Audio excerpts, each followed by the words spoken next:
दोस्तों आप लोगों की बहुत ज़्यादा डिमांड थी कि आप जो है नेशनल इनकम पर वीडियो लेकर आइए, यहाँ पर national income and related aggregate पर वन शॉट वीडियो लेकर आइए। तो मैं यहाँ पर आपके लिए लेकर आ चुका हूँ one shot video national income and related aggregate. जो है पूरी यूनिट को यहाँ पर जो है हमारी जो ये यूनिट है इसको पूरा खत्म करेंगे और यहाँ पर जो है तीनों मेथड देखेंगे हम, वैल्यू एडेड मेथड और इनकम मेथड और एक्सपेंडिचर मेथड। तीनों को समझेंगे, तीनों के रूल को समझेंगे और इसके क्वेश्चन भी करेंगे।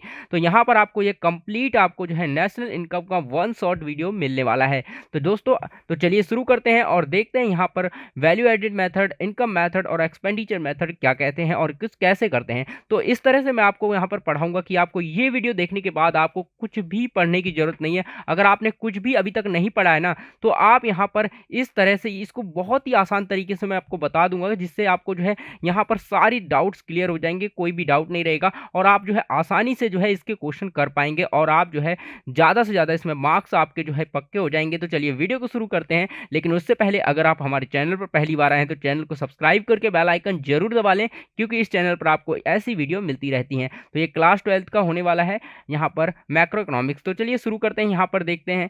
तो यहाँ पर हम पढ़ेंगे तीन मैथड। जैसा कि आपको पता है कि यहाँ पर जो नेशनल इनकम यहाँ पर होता है, रिलेटेड एग्रीगेट्स भी होते हैं, लेकिन मैं यहाँ पर जो है सारी चीज़ें कवर कर दूंगा जो कि इस यूनिट के अंदर आती हैं एक ही वीडियो में। तो पहले हम देखेंगे यहाँ पर वैल्यू एडेड मेथड, यानी यहाँ पर प्रोडक्ट मेथड भी इसे कहते हैं, और दूसरा है हमारा इनकम मेथड, जिसे फैक्टर इनकम डिस्ट्रीब्यूशन मेथड भी कहा जाता है। ठीक है, तीसरा है हमारा एक्सपेंडिचर मेथड क्या कहता है। ठीक है, तो चलिए सबसे पहले हम समझेंगे कुछ टर्म एंड कंडीशन। यहाँ पर कुछ टर्म होती हैं जिससे कि आपको इस चैप्टर को समझने में आसानी होगी। तो यहाँ पर हम आ चुके हैं। तो यहाँ पर देखिए आपको यहाँ पर थोड़ा सा सफ़र तय करना है और कुछ शब्दों को आपको याद रखना है। ठीक है, तो याद भी नहीं रखना पड़ेगा, आप यूँ चुटकियों में कर पाएंगे। इसको कैसे कर पाएंगे आपको मैं ट्रिक बताऊंगा और तरीका बताऊंगा कैसे करेंगे हम। सबसे पहले हमें देखिए क्या लिखा हुआ है, एन डी पी और एफ सी। क्या लिखा है, N D P F C. ठीक है, तो ये चीज, और यहाँ पर क्या लिखा हुआ है, N N P F C. तो यहाँ पर ये दो वर्ड आपको सीख लेने हैं। क्या है यहाँ पर, इसका मतलब होता है आपका, यहाँ पर क्या होता है कि ये हमारा एक होता है हमारा जीडीपी। क्या होता है, एक होता है हमारा जीडीपी और दूसरा होता है हमारा यहाँ पर राष्ट्रीय आय। क्या होता है, एक होती है सकल घरेलू उत्पाद, ठीक है, यानी सकल घरेलू उत्पाद हो गया, और दूसरा होती है हमारी राष्ट्रीय आय, मतलब पूरे देश की आय। ठीक है, तो यहाँ पर ये होती है। तो अब हम यहाँ पर देखेंगे कि यहाँ पर देखिए एन डी पी लिखा हुआ है। एन का मतलब क्या होता है, डी का मतलब होता है, पी का मतलब क्या होता है, और हमें यहाँ से एनडीपी, हमने एनडीपी तो नहीं सुना आपने, आप कहेंगे कि सर यहाँ पर एनडीपी हमने नहीं सुना। हमने तो क्या सुना है, हमने यहाँ पर हमने सुना है जीडी, यहाँ पर जीडीपी और एमपी सुना है हमने, जीडीपी एमपी सुना है, हम इसे सकल घरेलू उत्पाद कहते हैं। तो आपकी बात बिल्कुल सही है, आप जीडीपी सुना है आपने, लेकिन एनडीपी एफसी नहीं सुना। ठीक है, तो अब हम बात करेंगे कि जीडीपी से लेकर के, यानी सकल घरेलू उत्पाद से लेकर के एनएनपी यानी राष्ट्रीय आय तक हम कैसे पहुंच सकते हैं, उसका तरीका क्या है। लेकिन उससे पहुंचने से पहले आपको जो है कुछ शब्द समझने पड़ेंगे। उसके लिए मैं यहाँ पर मैंने आपके लिए कुछ शब्द लिखे हैं जिसे हम समझेंगे। तो सबसे पहले हम समझते हैं कि यहाँ पर जो है इस वर्ड को तोड़ते हैं। अब यहाँ पर क्या है, इसमें देखिए जरा देखिए, यहाँ पर डी सेम है, बिल्कुल डी सेम है। ठीक है, कोई अंतर नहीं है, बिल्कुल अंतर नहीं है। उसके बाद पी है, पी सेम है। तो आपको यहाँ पर एक चीज बिल्कुल आसान हो गई कि जो पी है आपका, ये जो लास्ट में पी लगा रहता है ना, ये सभी में सेम होने वाला है, कहीं भी कोई भी चेंज नहीं करना है। ठीक है, आपको पी को कभी भी चेंज नहीं करना है। नेक्स्ट आपको जो है यहाँ पर क्या मिलता है, एमपी मिलता है और यहाँ पर एफसी मिलता है। अब ये एफसी क्या होता है, एमपी क्या होता है, ठीक है, और यहाँ पर ये सारी चीज़ें कैसे चेंज होती हैं एक दूसरे के साथ, मैं आपको इसमें बताता हूँ। तो देखिए सबसे पहले आपको यहाँ पर इतना पता चल गया कि डी और पी इन दोनों में है। ये एन कहाँ से आया, ठीक है, तो देखिए ये भी क्या है, एक तरह से ये भी हमारा क्या है, राष्ट्रीय, यहाँ पर क्या है, सकल घरेलू उत्पाद है। क्या है, ये नेट घरेलू उत्पाद है, इसको कहेंगे शुद्ध सकल घरेलू उत्पाद। क्या बोलते हैं हम, शुद्ध सकल घरेलू उत्पाद बोलते हैं। तो अभी आपको ये समझ नहीं आ रहा होगा, लेकिन अब यहाँ पर कुछ शब्द आप समझेंगे तो आपको ये क्लियरली समझ में आएगा। सबसे पहले हमें समझना होगा नेट का मतलब क्या होता है। नेट का मतलब होता है, आपको यहाँ पर मैं लिख के बता देता हूँ, नेट का मतलब क्या होता है आपको याद रखना है। नेट मतलब होता है शुद्ध। क्या होता है? शुद्ध, मतलब किसी भी तरह की मिलावट नहीं है, शुद्ध मतलब बिल्कुल शुद्ध है, ठीक है। अब डोमेस्टिक का मतलब होता है घरेलू। क्या होता है? डोमेस्टिक का मतलब होता है घरेलू। तो यहाँ पर मैं हिंदी में लिख देता हूँ, आसानी होगी आपको। घरेलू, आपको हिंदी में लिखिए, डोमेस्टिक का मतलब क्या हो गया? घरेलू। प्रोडक्ट का मतलब हो गया उत्पाद। क्या हो गया? उत्पाद। यहाँ पर ये उत्पाद हो गया, तो यहाँ पर हमने ये लिख दिया। तो यहाँ पर क्या हो गया? नेट का मतलब हो गया शुद्ध, डोमेस्टिक का मतलब होता है घरेलू, प्रोडक्ट का मतलब होता है उत्पाद, और मार्केट का मतलब होता है बाजार। ठीक है, बाजार। यहाँ पर बाजार, मार्केट प्राइस है, बाजार कीमत। ठीक है, तो अब मार्केट प्राइस का मतलब हो गया बाजार कीमत। उसके बाद निट का मतलब क्या होता है? निट का मतलब होता है आपका, यहाँ पर निट का मतलब है, यहाँ पर किससे है? तो यहाँ पर नेट का मतलब हो गया आपका शुद्ध। ठीक है, नेट, यहाँ पर नेट। ठीक है, तो यहाँ पर हमारा नेट, यहाँ पर ये क्या होगा? अभी हमें क्या करना है, ये हो गया हमारा नेट, हमारा शुद्ध है। उसके बाद निट का मतलब क्या होता है? देखिए, आप यहाँ पर कंफ्यूजन हो सकता है कि यहाँ पर निट का मतलब, नेट का मतलब क्या होता है और नेट का मतलब क्या होता है। अभी देखिए, निट का यूज कहाँ करते हैं हम? निट का यूज कहाँ करेंगे? निट का यूज जो है हम यहाँ पर करने वाले हैं। कहाँ पर करेंगे? हम यहाँ पर इसको चेंज करने में करेंगे। एफसी और एमपी में चेंज करना है तो हमें नेट का यूज करना पड़ेगा। अब ये नेट का मतलब क्या होगा? यहाँ पर होता है, यहाँ पर क्या होता है? कर। इसका मतलब होता है कर। यहाँ पर हम निट का मतलब इस तरह से लिख सकते हैं, आप इसको, हम इस तरह से आप लिख सकते हैं कि निट का मतलब क्या है, कि अगर आपको, यानी सरकार क्या करती है? टैक्स लेती है। ठीक है, टैक्स माइनस सब्सिडी। क्या कर सकते हैं हम? सब्सिडी। जो टैक्स और माइनस, यानी टैक्स में से आपको माइनस करना है सब्सिडी। तो अगर यहाँ में टैक्स में से माइनस कर देंगे सब्सिडी, तो यहाँ पर ये देखिए क्या होता है, यहाँ पर समझिए, ये एमपी है, मान लीजिए एमपी, और ये हमारा क्या है? एफसी। तो इन दोनों में अंतर आपको जब तक पता नहीं चलेगा तो आप इनको चेंज नहीं कर पाएंगे, इसका यूज नहीं कर पाएंगे। तो यहाँ पर आपको ये दोनों समझने हैं। तो एमपी का मतलब हो गया, मैंने अभी बताया, मार्केट प्राइस, और एफसी का मतलब होता है यहाँ पर कॉस्ट, यानी फैक्टर कॉस्ट। क्या होता है हमारा मतलब? हो गया इसका फैक्टर कॉस्ट। फैक्टर कॉस्ट, ठीक है। तो यहाँ पर ये हो गया फैक्टर कॉस्ट।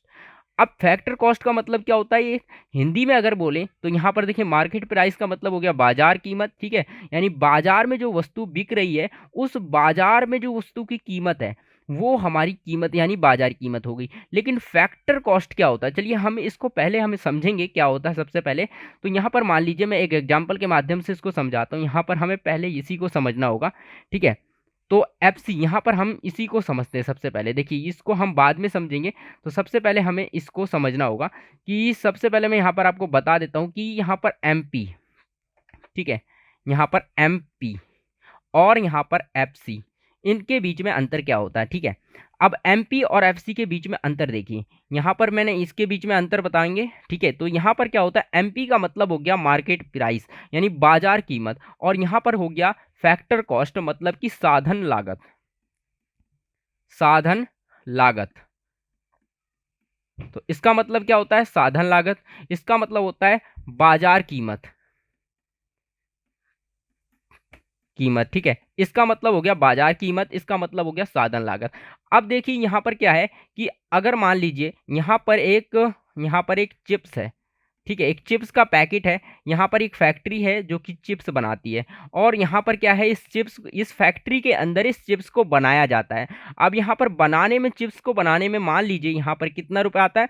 15 रुपए का कॉस्ट आता है, यानी 15 रुपए लग जाते हैं चिप्स को बनाने में। ठीक है, अब इस चिप्स को मार्केट में जब बेचा जाता है, यानी मान लीजिए ये बाजार है आपका। ठीक है, तो यहाँ पर ये क्या है? आपका बाजार है। अब ये चिप्स बनाई जा रही है, फैक्ट्री है। ठीक है, यहाँ पर फैक्ट्री, तो यहाँ पर ये है फैक्ट्री। फैक्ट्री में चिप्स को बनाया जाता है, जब इसको बनाते हैं तो तब इसकी कीमत कितनी होती है? 15 रुपए। ठीक है, तो यानी एक वस्तु को बनाने की कीमत, जो वास्तविकता में बनाने की कीमत कितनी है? 15 रुपए। उसके बाद इसमें क्या लगता है? टैक्स लग जाता है, यानी सरकार क्या लगा देती है? कर लगा देती है। कर लगाएगी तो यहाँ पर इसकी कीमत बढ़ जाएगी। जब कीमत बढ़ गई, यहाँ पर कितनी हो गई? 20 रुपए हो गई। अब बाजार में चिप्स कितने का मिल रहा है? बना कितने का था? 15 रुपए का। अब यहाँ पर मिल कितने का रहा है? यहाँ यहाँ पर मान लीजिए एक उपभोक्ता, एक व्यक्ति है, अब ये चिप्स खरीदेगा, तो ये व्यक्ति अगर चिप्स को खरीदेगा तो इसको ये चिप्स 20 रुपए में मिलेगी। ठीक है, कितने में मिलेगी? 20 रुपए में मिलेगी। और यहाँ पर ये चिप्स बनी थी 15 रुपए में, इस व्यक्ति को मिली 20 रुपए में। क्यों मिली? क्योंकि यहाँ पर इस पर टैक्स लग गया, यानी कर लग गया। जब इसमें कर लग जाएगा तो इसकी कीमत बढ़ जाएगी। तो यहाँ पर ऐसे ही होता है, जब तो यहाँ पर जब ये कीमत कर नहीं जुड़ा था, यानी वास्तविकता में जिस वस्तु को बनाने में, ठीक है, वास्तविकता में जिस वस्तु को बनाने में जितनी कीमत लगती है उसे हम कहते हैं फैक्टर कॉस्ट। ठीक है, क्या कहते हैं? फैक्टर कॉस्ट कहते हैं। और वहीं पर उसके बाद जब उसमें कर जुड़ जाता है, ठीक है, जब कर जुड़ जाता है तो उसे यहाँ पर हम कहते हैं एमपी, यानी मार्केट प्राइस। आई होप दोस्तों आपको इतना समझ में आ गया। चलिए अब हम बढ़ते हैं आगे, यहाँ पर और आगे वाले पॉइंट देखते हैं। सबसे पहले यहाँ पर हमें ये पता चल गया टैक्स और नेट का मतलब क्या होता है। तो अब आपको पता चल गया कि यहाँ पर क्या है, अगर आपको जो है मार्केट प्राइस और यहाँ पर चेंज करना है तो यहाँ पर ये इस तरह से होता है। लेकिन अभी मैंने आपको बताया नहीं है कैसे ये काम करता है, तो आपको पहले मैं ये बेसिक चीज़ें बताऊंगा, उसके बाद आपको जो है इसके रूल्स बताऊंगा कि कैसे इनमें चेंज कर सकते हैं एक दूसरे में और कैसे ये सारे जो है आपस में काम करते हैं। तो अब हम बात करते हैं डेप्रीशिएशन की। अब डेप्रीशिएशन क्या होता है? डेप्रीशिएशन का मतलब होता है यहाँ पर कि आपकी डेप्रीशिएशन को हम हिंदी में क्या बोल सकते हैं? यहाँ पर घिसावट बोल सकते हैं। क्या बोल सकते हैं? घिसावट। ठीक है, यानी डेप्रिसिएशन का मतलब हो गया घिसावट। मतलब हम यहाँ पर इसको समझने के लिए अगर मैं आपको बताऊं कि तो यहाँ पर क्या हम बता सकते हैं कि अगर यहाँ पर देखिए एक कारखाना है और यहाँ पर जो है फैक्ट्री है, यहाँ पर यह है मशीनें लगी हुई हैं। अब यहाँ पर मशीनें लगी हैं तो क्या होगा, एक व्यक्ति है यानी बिजनेसमैन है ये, और इसने यहाँ पर 10 मशीनें खरीदी। अब यहाँ पर अगर एक मशीन जो है यहाँ पर 5 लाख की है, ठीक है, तो एक मशीन इसे 5 लाख की मिलती है। तो अब बताइए, जब इसने एक मशीन खरीदी इस व्यक्ति ने, उसके बाद इसने इस मशीन को यूज किया 2 साल तक। ठीक है, 2 साल तक यूज किया। अब 2 साल यूज करने के बाद इस मशीन की कीमत 5 लाख नहीं रहेगी। क्या ये व्यक्ति जो है, ये फैक्ट्री का मालिक जो है, 2 साल यूज करने के बाद इस मशीन को 5 लाख में बेच सकता है? नहीं बेच सकता। उसकी कीमत जो है कम से कम उसकी आधी हो जाएगी, या फिर जो है 3 लाख ही रह जाएगी। ठीक है, तो यानी ये क्या होता है कि कोई भी वस्तु जब हम खरीदते हैं तो उसकी कीमत समय के साथ जो है कम हो जाती है। और यहाँ पर बहुत सारे कारण हो सकते हैं, प्रचलन में ना होना वो अलग टॉपिक हो जाएगा। तो यहाँ पर हम इस पर ज़्यादा हम बात नहीं करेंगे। अभी के लिए आप इतना समझ लीजिए कि यहाँ पर डेप्रिसिएशन का मतलब होता है कि समय के साथ जब किसी वस्तु की कीमत में कमी आ जाए तो उसे डेप्रिसिएशन कहते हैं। ठीक है, या फिर उसमें टूट फूट आ जाए तो यहाँ पर उसकी कीमत कम हो जाएगी। तो क्या करते हैं, आप देखिए, जब आप नई बाइक लेते हैं उसके बाद जब उसको बेचते हैं तो क्या आपने जितने में खरीदी थी बाइक वो उतने में बेची जा सकती है? नहीं बेची जा सकती, उसकी कीमत कम हो जाती है। तो वही हमारा डेप्रिसिएशन कहलाएगा। ठीक है, आई होप आपको ये समझ आ गया। उसके बाद देखिए एनएफआईए, ये क्या होता है? एनएफआई का मतलब होता है कि यहाँ पर देखिए 2 देश हैं। यहाँ पर मान लीजिए ये जो है देश भारत है, ठीक है, भारत, ये देश भारत है और ये देश जो है हमारा चीन है। तो अगर चीन और भारत के बीच, ये दोनों चीन और भारत हैं, तो यहाँ से अगर मान लीजिए यहाँ पर एक व्यक्ति, हमारे भारत का व्यक्ति, ठीक है, यहाँ पर भारत का जो व्यक्ति है यहाँ पर जाता है, एक भारत का व्यक्ति है यहाँ पर जाता है और यहाँ पर चीन में जा कर के काम करता है। और इस व्यक्ति का जो परिवार है, यहाँ पर परिवार यहाँ पर रहता है। परिवार कहाँ रहता है? ये भारत में रहता है। और यहाँ पर ये व्यक्ति जाता है और यहाँ पर काम करता है और अपने परिवार को पैसे भेजता है। तो यहाँ पर क्या हो रहा है, आप देखिए, एक तरह से क्या हो रहा है कि पैसे जो हैं दूसरे देश से, यानी चीन से, यानी दूसरे देश से यहाँ पर हमारे देश में पैसा आ रहा है। ठीक है, आ रहा है, तो NFIA, इसे NFIA कहेंगे। क्या कहेंगे? NFIA कहेंगे। जब एक देश से दूसरे देश में पैसा आएगा तो NFIA कहेंगे। तो हमारी देखिए, हमें पता है कि जब हमारे देश का कोई भी व्यक्ति दूसरे देश में जाता है और वहाँ पर काम करता है तो हम यहाँ पर उसकी जो इनकम होगी, जितना भी वो काम करेगा उसकी इनकम हमारे देश की इनकम होती है, भारत की इनकम होती है, ना कि चीन की इनकम होगी। ठीक है, वो भारत की इनकम है तो वो भारत में भेजी जाएगी और वो भारत की राष्ट्रीय आय में जुड़ेगी। तो आई होप समझ में आ गया। जब कोई व्यक्ति यानी भारत का व्यक्ति, कोई भी व्यक्ति दूसरे देश में जाएगा, वहाँ पर काम करेगा और काम करने के बाद वहाँ पर जितना भी वो कमाएगा, जितनी भी उसकी कमाई होगी, वो सारी की सारी भारत की राष्ट्रीय आय में जोड़ी जाएगी, जिसे हम NFIA के रूप में जोड़ेंगे। ठीक है, तो आई होप आपको ये समझ में आ गया। चलिए आगे बढ़ते हैं हम। तो आगे हम बढ़ेंगे यहाँ पर। हमारा यहाँ तक अभी तक मैंने आपको सारे पॉइंट समझा दिए, ठीक है। तो दोस्तों यहाँ पर आपको ये सारे वर्ड समझ में आ गए हैं। अब हम देखने वाले हैं कि कैसे आप जो है इनमें एक्सचेंज कर सकते हैं, कैसे आप जो है अगर आपके पास जीडीपी है तो उससे आप राष्ट्रीय आय निकाल सकते हैं, और अगर आपके पास राष्ट्रीय आय दे रखी है तो आप उससे जीडीपी निकाल सकते हैं। आप कुछ भी निकाल सकते हैं। अगर आपसे पूछ लिया जाए एनएनपीएफसी निकालिए, वो भी आप निकाल सकते हैं, या फिर आपसे कुछ भी पूछ लिया जाए वो भी आप निकाल सकते हैं। लेकिन कैसे निकाल सकते हैं, तो चलिए यहाँ पर शुरू करते हैं और आगे यहाँ पर देखते हैं। तो अब यहाँ पर हम देखने वाले हैं कि gross domestic product at market price, ठीक है। तो अभी आपको बताया जी का मतलब क्या होता है, आपको मैंने अभी बताया जी का मतलब, आपको यहाँ पर अभी बताया मैंने जी का मतलब होता है हमारा, यहाँ पर क्या है, जी का मतलब क्या है आपका, यहाँ पर डोमेस्टिक होता है, ठीक है। डी डी का मतलब यहाँ पर क्या हो गया, डोमेस्टिक हो गया। यहाँ पर देखिए डोमेस्टिक हो गया, तो यहाँ पर जीडीपी, ठीक है। तो यहाँ पर ये होगा। अब यहाँ पर चले जाइए। सबसे पहले हम यहाँ पर अर्थ देखेंगे। सबसे पहले क्या होगा, हमें यहाँ पर देखना है जी का मतलब, हम यहाँ पर देखेंगे जी का मतलब। सबसे पहले जी का मतलब देखेंगे। जी का मतलब होता है हमारा ग्रॉस। क्या हो जाएगा, ग्रॉस। जी का मतलब क्या हो गया हमारा, ग्रॉस। आप यहाँ पर देख रहे हैं जी का क्या लिखा है, gross domestic product at market price. तो यहाँ पर जी का मतलब हो गया ग्रॉस।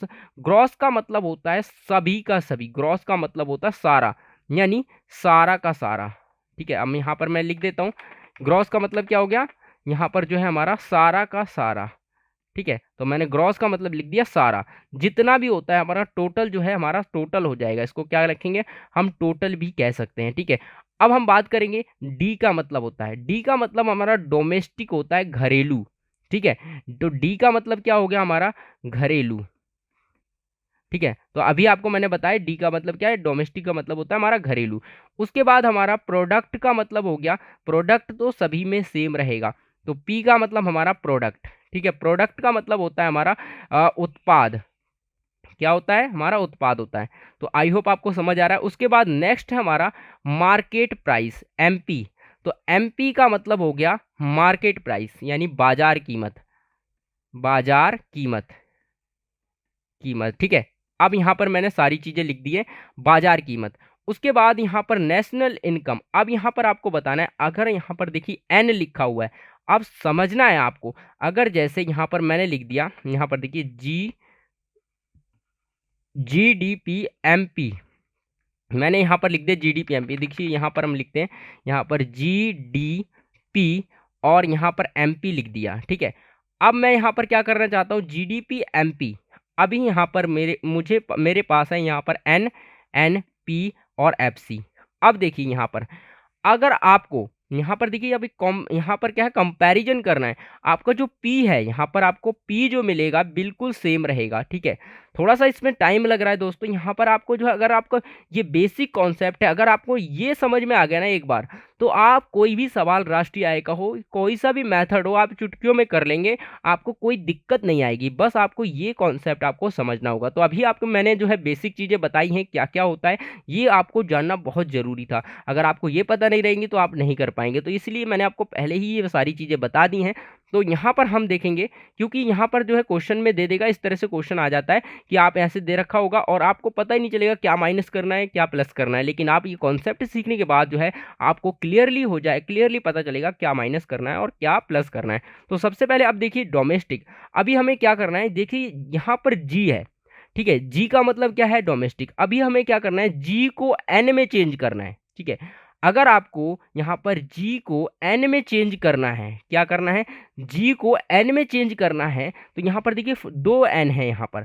अगर फर्स्ट वाले को चेंज करेंगे, तो फर्स्ट अगर एन आ गया, यहाँ पर स्टार्टिंग में एन आ गया, तो आप समझिए इसका मतलब ये कह रहा है कि आप शुद्ध निकालो। शुद्ध का मतलब होता है कि आप यानी शुद्ध चीज निकालो। इसका मतलब शुद्ध कैसे निकलेगा, इसमें डेप्रीसिएशन को माइनस करना पड़ेगा। क्या करना पड़ेगा, डेप्रीसिएशन को माइनस करेंगे तो हमारा क्या निकलेगा, यहाँ पर शुद्ध निकलेगा, ठीक है। तो यहाँ पर स्टार्टिंग वाला जो स्टार्टिंग का एन, अगर आपको जी और एन में चेंज करना है, ठीक है। अगर मान लीजिए जी का मतलब है क्या, यहाँ पर ये हो गया, एन का मतलब हमारा यहाँ पर क्या है, ये शुद्ध हो गया बिल्कुल, ठीक है। यहाँ पर ये क्या है, ये शुद्ध नहीं है, जीडीपी है। ठीक है, तो यहाँ पर अगर आपको शुद्ध करना है तो आपको डेप्रीसिएशन माइनस करना पड़ेगा जी में, तो आप जो है एन प्राप्त कर लेंगे। उसके बाद अगर आपको ये बीच वाला एन चेंज करना है, ठीक है, तो बीच वाला अगर एन चेंज करना है तो आपको क्या करना पड़ेगा, देखिए डी है, डी का मतलब होता है डोमेस्टिक, और बीच वाले एन का मतलब होता है, यहाँ पर हमेशा याद रखना कि बीच वाले जब भी एन अगर बीच में आ जाए तो उसका मतलब क्या है, राष्ट्रीय आय है। क्या है, राष्ट्रीय आय। यहाँ पर क्या हो जाएगा, जी का मतलब होगा नेशनल इनकम, हम यहाँ पे लिख लेते हैं नेशनल जो है यहाँ पर इनकम, नेशनल इनकम। तो यहाँ पर जी बीच में अगर कभी भी आपको दिख जाए कि यहाँ पर जो बीच में एन लिखा हुआ है उसका मतलब हो गया नेशनल इनकम।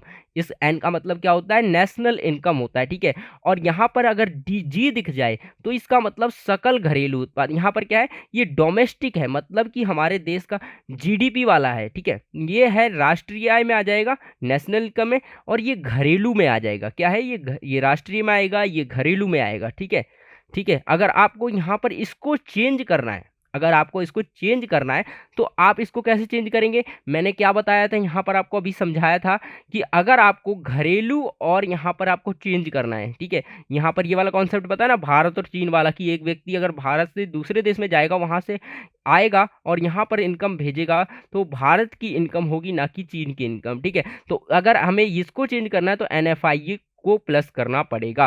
तो यहाँ पर हम क्या करेंगे, तो यहाँ पर हम आ जाते हैं और यहाँ पर हमें NFIA को प्लस करना पड़ेगा। तो यहाँ पर हम आ गए। तो अगर आपको बीच वाला एन चेंज करना है तो इसमें NFIA, NFI जो है ए, NFIA को आपको प्लस करना है। ठीक है, अगर आपको यहाँ पर देखिए, यहाँ पर क्या है, सबसे पहले इधर देखिए, यहाँ पर इसमें प्लस नहीं करना है।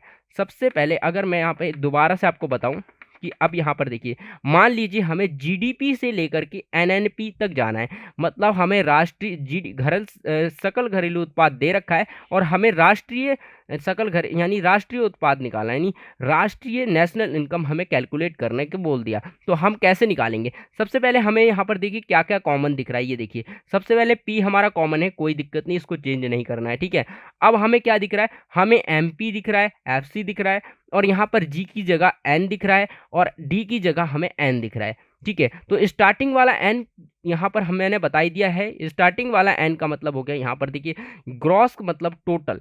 ठीक है, ग्रॉस मतलब ग्रॉस हो गया, और यहाँ पर क्या है, नेट हो गया। एन का मतलब क्या होता है, स्टार्टिंग में हमारा नेट है, नेट मतलब बिल्कुल शुद्ध है। ठीक है, तो शुद्ध है तो हम यहाँ पर ये शुद्ध बनाना है। अब ये देखिए ग्रॉस है, टोटल है, इसके अंदर क्या है, टोटल है।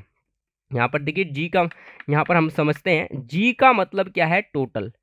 टोटल की मतलब सब कुछ जुड़ा हुआ है इसमें, जी का मतलब टोटल मतलब ग्रॉस, इसमें सब कुछ जुड़ा हुआ है, यानी डेप्रीशिएशन भी जुड़ा हुआ है। ठीक है, अगर आपने यहाँ पर डेप्रीशिएशन को हमने क्या करना है, इसमें जो है डेप्रीशिएशन को, यहाँ पर डेप्रीशिएशन को हमें माइनस करना पड़ेगा। क्या करना पड़ेगा, डेप्रीशिएशन को हमें माइनस करना पड़ेगा। तो यहाँ से हम इसको हटा देते हैं, यहाँ पर हम नहीं लिखेंगे इसको। ठीक है, तो यहाँ पर हम नहीं लिखते, तो डेप्रीशिएशन को हमें क्या करना पड़ेगा, माइनस करना पड़ेगा। जैसे ही हम डेप्रीशिएशन इसमें से माइनस करेंगे तो हमें शुद्ध प्राप्त हो जाएगा, यानी एन मिल जाएगा। यानी डेप्रीशिएशन घटाया तो सीधा हमारा हम लिख सकते हैं यहाँ पर जी की जगह एन लिख सकते हैं। ठीक है, तो हमारा इतना चेंज हो गया। अब हमें चेंज करना है डी को। अब डी कैसे चेंज होगा, डी को चेंज करने के लिए डी का मतलब क्या होता है, डोमेस्टिक यानी घरेलू, यानी घरेलू हो गया, और एन का मतलब होता है राष्ट्रीय, मतलब नेशनल इनकम की बात कर रहा है। तो यहाँ पर राष्ट्र और घरेलू में अगर चेंज करना है तो हमें NFIA, यहाँ पर NFIA को ऐड करना पड़ेगा, इसको जोड़ना पड़ेगा। ठीक है, NFIA को, ये घर यानी घरेलू उत्पाद है, और अगर हमें राष्ट्रीय बनाना है, पूरे देश का बनाना है, तो हम क्या करेंगे, NFIA को जोड़ देंगे, दूसरे देश की इनकम को जोड़ देंगे। ठीक है, यानी दूसरे देश की दूसरे देश से जो इनकम आई है ना, उसको हम जोड़ देंगे, उससे जोड़ देंगे तो हमें क्या मिल जाएगा, ये वाला एन मिल जाएगा। ठीक है, तो इसी तरह से अगर आपको यहाँ पर इस तरह से हो गया तो हमारा यहाँ पर कहाँ तक आ गए, हमने ये भी चेंज कर दिया एन में। ठीक है, अभी ये भी चेंज कर दिया एन में, तो हमारे ये तो पूरा हो गया। यानी ये क्या बन चुका है, अभी हमारा ये वाला क्या बन चुका है, ये एन जो है पी यहाँ पर इतना बन चुका है। ठीक है, अभी हमें एमपी और यहाँ पर एफसी चेंज करना है। मैंने आपको ये पहले ही बताया, एमपी का मतलब होता है मार्केट प्राइस यानी बाजार कीमत, और एफसी का मतलब होता है फैक्टर कॉस्ट यानी साधन लागत। ठीक है, यानी कि जैसे कि मैंने आपको बताया ना, चिप्स जो बनी थी वो कितने बनी थी, यानी 15 रुपए में चिप्स बनी थी, और यानी उत्पादन की कीमत कितनी थी, 15 रुपए, लेकिन टैक्स कर लगने के बाद वो यहाँ पर 20 रुपए की हो गई थी। ठीक है, तो अब यहाँ पर हमें क्या करना पड़ेगा, टैक्स की बात करते हैं, टैक्स को माइनस करना पड़ेगा। ठीक है, तो यहाँ पर हमें क्या करना पड़ेगा, टैक्स को माइनस करना पड़ेगा। टैक्स को माइनस ना करके हम यहाँ पर एक वर्ड यूज करेंगे, यहाँ पर हम निट को करेंगे, NIT निट। तो NIT निट को हम क्या करेंगे, देखिए इसके अंदर क्या है, MP है, यानी इसके अंदर निट जुड़ा हुआ है। समझिए आप, MP का मतलब है निट, इसके अंदर जुड़ा हुआ है, मतलब कर जुड़ा हुआ है। MP का मतलब बाजार कीमत, बाजार में वस्तु आ गई तो मतलब सरकार ने कर उसमें जोड़ रखा है, तो इसका मतलब ये निट जुड़ा हुआ है। ठीक है, तो हमें क्या करना है, निट को माइनस करना है। जैसे ही आप माइनस करेंगे ना, तो यहाँ पर आपका जो है ये FC मिल जाएगा। ठीक है, क्या मिल जाएगा, FC मिल जाएगा। आई होप दोस्तों आपको समझ आ रहा है FC कैसे मिलेगा। आप जो है निट को माइनस करेंगे, और निट कैसे निकलता है वो मैंने आपको यहाँ पर पहले ही बता दिया है। निट कैसे निकलेगा, टैक्स माइनस सब्सिडी, यानी जितना सरकार ने दिया, मतलब सरकार ने जितना दिया। ठीक है, यानी टैक्स मतलब क्या हो गया कि सरकार ने जितना लिया। ठीक है, सरकार ने जितना लिया, सरकार ने क्या है, टैक्स के रूप में आपसे लिया। ठीक है, उसके बाद सब्सिडी के रूप में आपको दिया। ठीक है, सब्सिडी के रूप में आपको दिया। टैक्स के रूप में सरकार लेती है पैसा, और सब्सिडी के रूप में आपको देती है पैसा। तो यहाँ पर आपने जितना पैसा सरकार ने लिया, यानी टैक्स के रूप में जितना पैसा लिया, और जितना पैसा आपको दिया उसमें, यानी लिया वाले पैसे में से दिए वाला पैसा को जो है हम यहाँ पर माइनस कर देंगे, तो जो भी आएगा हमारा वो नेट आ जाएगा। ठीक है, तो यहाँ पर इस तरह से हम चेंज करेंगे। और डेप्रीसिएशन आपको बता ही दिया, डेप्रीसिएशन अगर हमें पहले वाला एन चेंज करना है तो हम डेप्रीसिएशन की यूज करेंगे। अगर आपको MPFC में चेंज करना है तो हम नेट का यूज करेंगे। ठीक है, और इस वाले एन को, यानी हमारा स्टार्टिंग वाला, और यहाँ पर नेट बोलते हैं, इसको क्या बोलते हैं, यहाँ पर नेट बोलेंगे। ठीक है, यहाँ पर देखिए नेट मतलब होता है पूरा, शुद्ध मतलब। ठीक है, तो यहाँ पर क्या है, नेट का मतलब हम क्या शुद्ध नहीं कह सकते, हम ये एक तरह से ये कह सकते हैं कि यहाँ पर पूरा है, यानी नेट का मतलब टोटल है। टोटल मतलब यहाँ पर मैंने शुद्ध शब्द इसलिए लिखा है कि यहाँ पर आपको कंफ्यूजन ना हो, कैसे ना हो कि टोटल होता है, यानी टोटल। तो अगर हमने डेप्रीसिएशन घटा दिया तो यहाँ पर हमें शुद्ध मिल जाता है। ठीक है, तो इसलिए मतलब ये है, नेट जब आएगा तो यहाँ पर इसका मतलब नेट में डेप्रीसिएशन नहीं रहेगा। ठीक है, और ग्रॉस में अगर जी आता है तो ग्रॉस में ही डेप्रीसिएशन रहता है। नेट का मतलब शुद्ध है, यानी अगर जी लिखा है ना स्टार्टिंग में, यहाँ पर जी लिखा हुआ है तो इसका मतलब उसमें ग्रॉस है। जी का मतलब ग्रॉस, यानी टोटल, उसमें जो है डेप्रीसिएशन जुड़ा हुआ है। क्या है, डेप्रीसिएशन जुड़ा हुआ है। और शुद्ध का मतलब है नेट, इसमें डेप्रीसिएशन नहीं है। ठीक है, नेट हमें क्या करना होता है, एन लाने के लिए हमें डेप्रीसिएशन घटाना पड़ता है। तो आई होप आपको ये समझ आ गया। नेक्स्ट हम आगे बढ़ते हैं, और यहाँ पर आपको ये चीज़ आपको समझ में आ गई कैसे आप चेंज करते हैं। ठीक है, तो सबसे पहले आपको क्या याद रखना है कि आपको जो है यहाँ पर आपको पता होना चाहिए जी का मतलब क्या होता है। जी का मतलब ग्रॉस, मतलब टोटल। टोटल है तो इसका मतलब है आपका यहाँ पर जो है इसके अंदर क्या जुड़ा होगा, डेप्रीसिएशन जुड़ा होगा। ठीक है, अगर आपको इसको शुद्ध बनाना है, डेप्रीसिएशन घटाएंगे तो आपका शुद्ध बन जाएगा। ठीक है, अब डी को चेंज करना है तो आपको देखिए, डी हमेशा घरेलू इनकम में लगता है। ठीक है, अगर आपको राष्ट्रीय इनकम बनाना है इसको, तो आपको जो है इसमें NFI ये जोड़ करके आप राष्ट्रीय इनकम बना सकते हैं। ठीक है, अब आपको पी तो चेंज करना ही नहीं है, इसका प्रोडक्ट होता है, दोनों में होता है। ठीक है, अब आपको चेंज करना पड़ेगा MP चेंज करने के लिए आपको क्या करना पड़ेगा, यहाँ पर नेट कर की बात करनी पड़ेगी। इसको यहाँ पर जो है इसको माइनस कर देंगे, क्योंकि नेट है, बाजार कीमत में इसमें जुड़ा हुआ है पहले से, तो हमें इसको माइनस करना पड़ेगा। अगर आपको FC दे दिया, अब आपको पता है FC में तो कर जुड़ता नहीं है, क्योंकि वस्तु का उत्पादन ही जितने मतलब जितने में किया जाता है उतनी कीमत होती है। तो हमें क्या करना है, इसमें अगर FC से MP बनाना है तो इसमें हमें नेट को जोड़ना पड़ेगा। ठीक है, यहाँ पर क्या करेंगे, हम नेट को क्या करेंगे, जोड़ देंगे। ठीक है, तो यहाँ पर हमने नेट जोड़ दिया, तो अब ये क्या बन गया, MP बन गया। यहाँ पर MP बन गया, हम MP लिख सकते हैं। ठीक है, तो इस तरह से हम लिख सकते हैं। तो आई होप आपको ये सारा कॉन्सेप्ट समझ में आ गया होगा, किस प्रकार से अगर आपको जी चेंज करना है तो आप जो है डेप्रीसिएशन का यूज करेंगे, आपको डी चेंज करना है तो आप NFIA का यूज करेंगे, और आपको जो है MP चेंज करना है तो आपको नेट का यूज करना है। तो दोस्तों इस तरह से आप जो है यहाँ पर आपको घरेलू, सकल घरेलू उत्पाद से राष्ट्रीय उत्पाद यहाँ पर मिल जाएगा, नेशनल इनकम आपको जो है प्राप्त हो जाएगी। तो आई होप दोस्तों आपको ये समझ आ गया। चलिए आगे बढ़ते हैं हम। आगे हम देखने वाले हैं जो है सारे मेथड जो कि हैं। हम यहाँ पर कुछ क्वेश्चन करेंगे उससे पहले, ठीक है, ताकि आपको जो है कॉन्सेप्ट थोड़ा क्लियर हो। तो यहाँ पर हम पहले क्वेश्चन करते हैं, calculate gross value added factor cost. ठीक है, तो यहाँ पर calculate gross value added of factor cost. तो यहाँ पर gross value added factor cost को कैलकुलेट करना है। ठीक है, तो यहाँ पर इसको कैसे हम कैलकुलेट कर सकते हैं दोस्तों, यहाँ पर थोड़ा कंफ्यूजिंग हो सकता है। तो अभी आपको मैं एग्जांपल के रूप में बताता हूँ। तो सबसे पहले देखिए इसका मतलब क्या होता है। यहाँ पर आंसर है, तो यहाँ पर आपको पता है, यहाँ पर ये जो है GVA, यहाँ पर GUA, यहाँ पर G जो है VA फैक्टर कॉस्ट, ये आपको फाइंड आउट करना है। ठीक है, अब ये आप फाइंड आउट कैसे करेंगे, तो सबसे पहले इसका एक तरीका है। यहाँ पर एक तरीका क्या है, दो तरीके यहाँ पर जो है इसका, ये क्या है, ये आपका जो है राष्ट्रीय आय नहीं निकाल के देगा, ये अलग चीज़ है। इसका मतलब है, यहाँ पर देखिए, इसका मतलब है कि ग्रॉस, यानी जी का मतलब gross value added of factor cost, value added of factor cost ने आपको निकालना है। Gross value added factor cost आपको निकालना है। ठीक है, कि आपको जो है कितनी आपको वैल्यू निकलेगी, इस तरह से आपको कैलकुलेट करना है। सबसे पहले आप देखिए यहाँ पर क्या क्या दे रखा है। तो पहला दे रखा है यूनिट्स ऑफ आउटपुट सोल्ड, की कितनी यूनिट आपकी बेची गई हैं। दूसरा है आपका price per unit of output की प्राइस आपको दे रखा है। तो आपको देखिए, अगर आपको किसी चीज़ की इनकम निकालनी है टोटल, आपने मान लीजिए यहाँ पर एग्जाम्पल के रूप में आपने जो है यहाँ पर 10 पेन सेल कर दिए। ठीक है, पेन 10 पेन सेल कर दिए। ठीक है, और प्रत्येक पेन की कीमत 5 रुपये है। ठीक है, 5 रुपये है प्रत्येक पेन की कीमत। तो आप यहाँ पर कितना हो जाएगा आपका, 5 इंटू 5 यानी 10 इंटू 5 करेंगे तो यानी आपको मिलेंगे 50 रुपये। ठीक है, तो 50 रुपये आपकी इनकम हो जाएगी। तो इसी तरह से अगर आप इनकम निकालेंगे तो यूनिट आउटपुट सोल्ड, कितनी यूनिट बेची गई हैं और उनका प्राइस कितना था, वो आपको दे रखा है।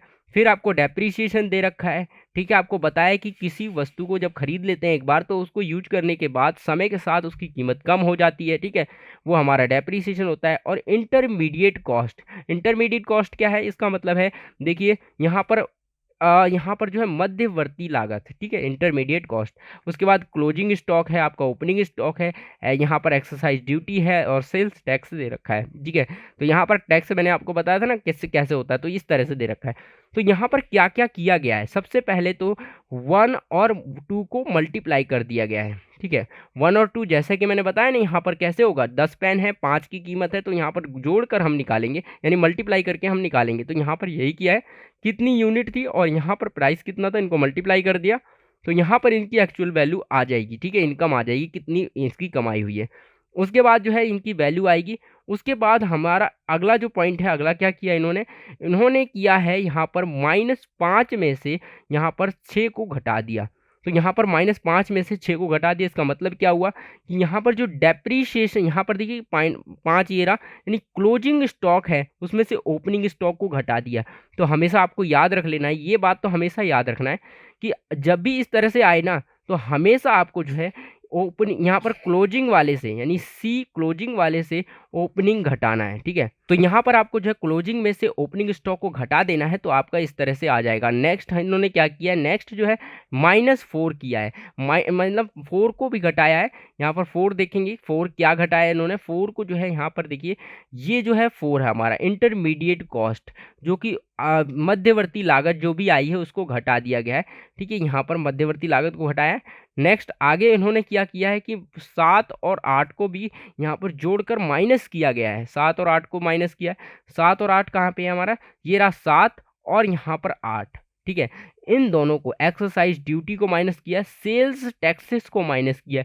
अब यहाँ पर देखिए सेल्स टैक्स को, टैक्स क्यों माइनस किया, यहाँ पर आप देखिए, सोच कर देखिए, टैक्स क्यों माइनस किया गया है। टैक्स आपको क्यों माइनस किया, क्योंकि यहाँ पर आपको क्या पूछा गया है, यहाँ पर देखिए, यहाँ पर आपका फैक्टर कॉस्ट पूछा गया है, मतलब एफसी पूछा गया है, और एफसी में टैक्स नहीं होता है। जब आप इन सभी को जोड़ेंगे तो उसमें टैक्स जुड़ा रहेगा। ठीक है, पहले से टैक्स सम्मिलित है, लेकिन यहाँ पर हमें माइनस करेंगे जब ये यहाँ पे सेल्स टैक्स, तो हमारा ये एफसी प्राप्त होगा। तो इसीलिए यहाँ पर ये माइनस किया है और इस यानी एक्सरसाइज ड्यूटी को जोड़ दिया गया है। ठीक है, तो आई होप दोस्तों आपको ये समझ आ गया। ये सारा कैलकुलेशन करने के बाद हमारा जो आंसर आता है वो 13,000 आ जाएगा। ठीक है, चलिए अब हम एक और यहाँ पर एक और क्वेश्चन करेंगे जिससे हमारा ये और क्लियर होगा।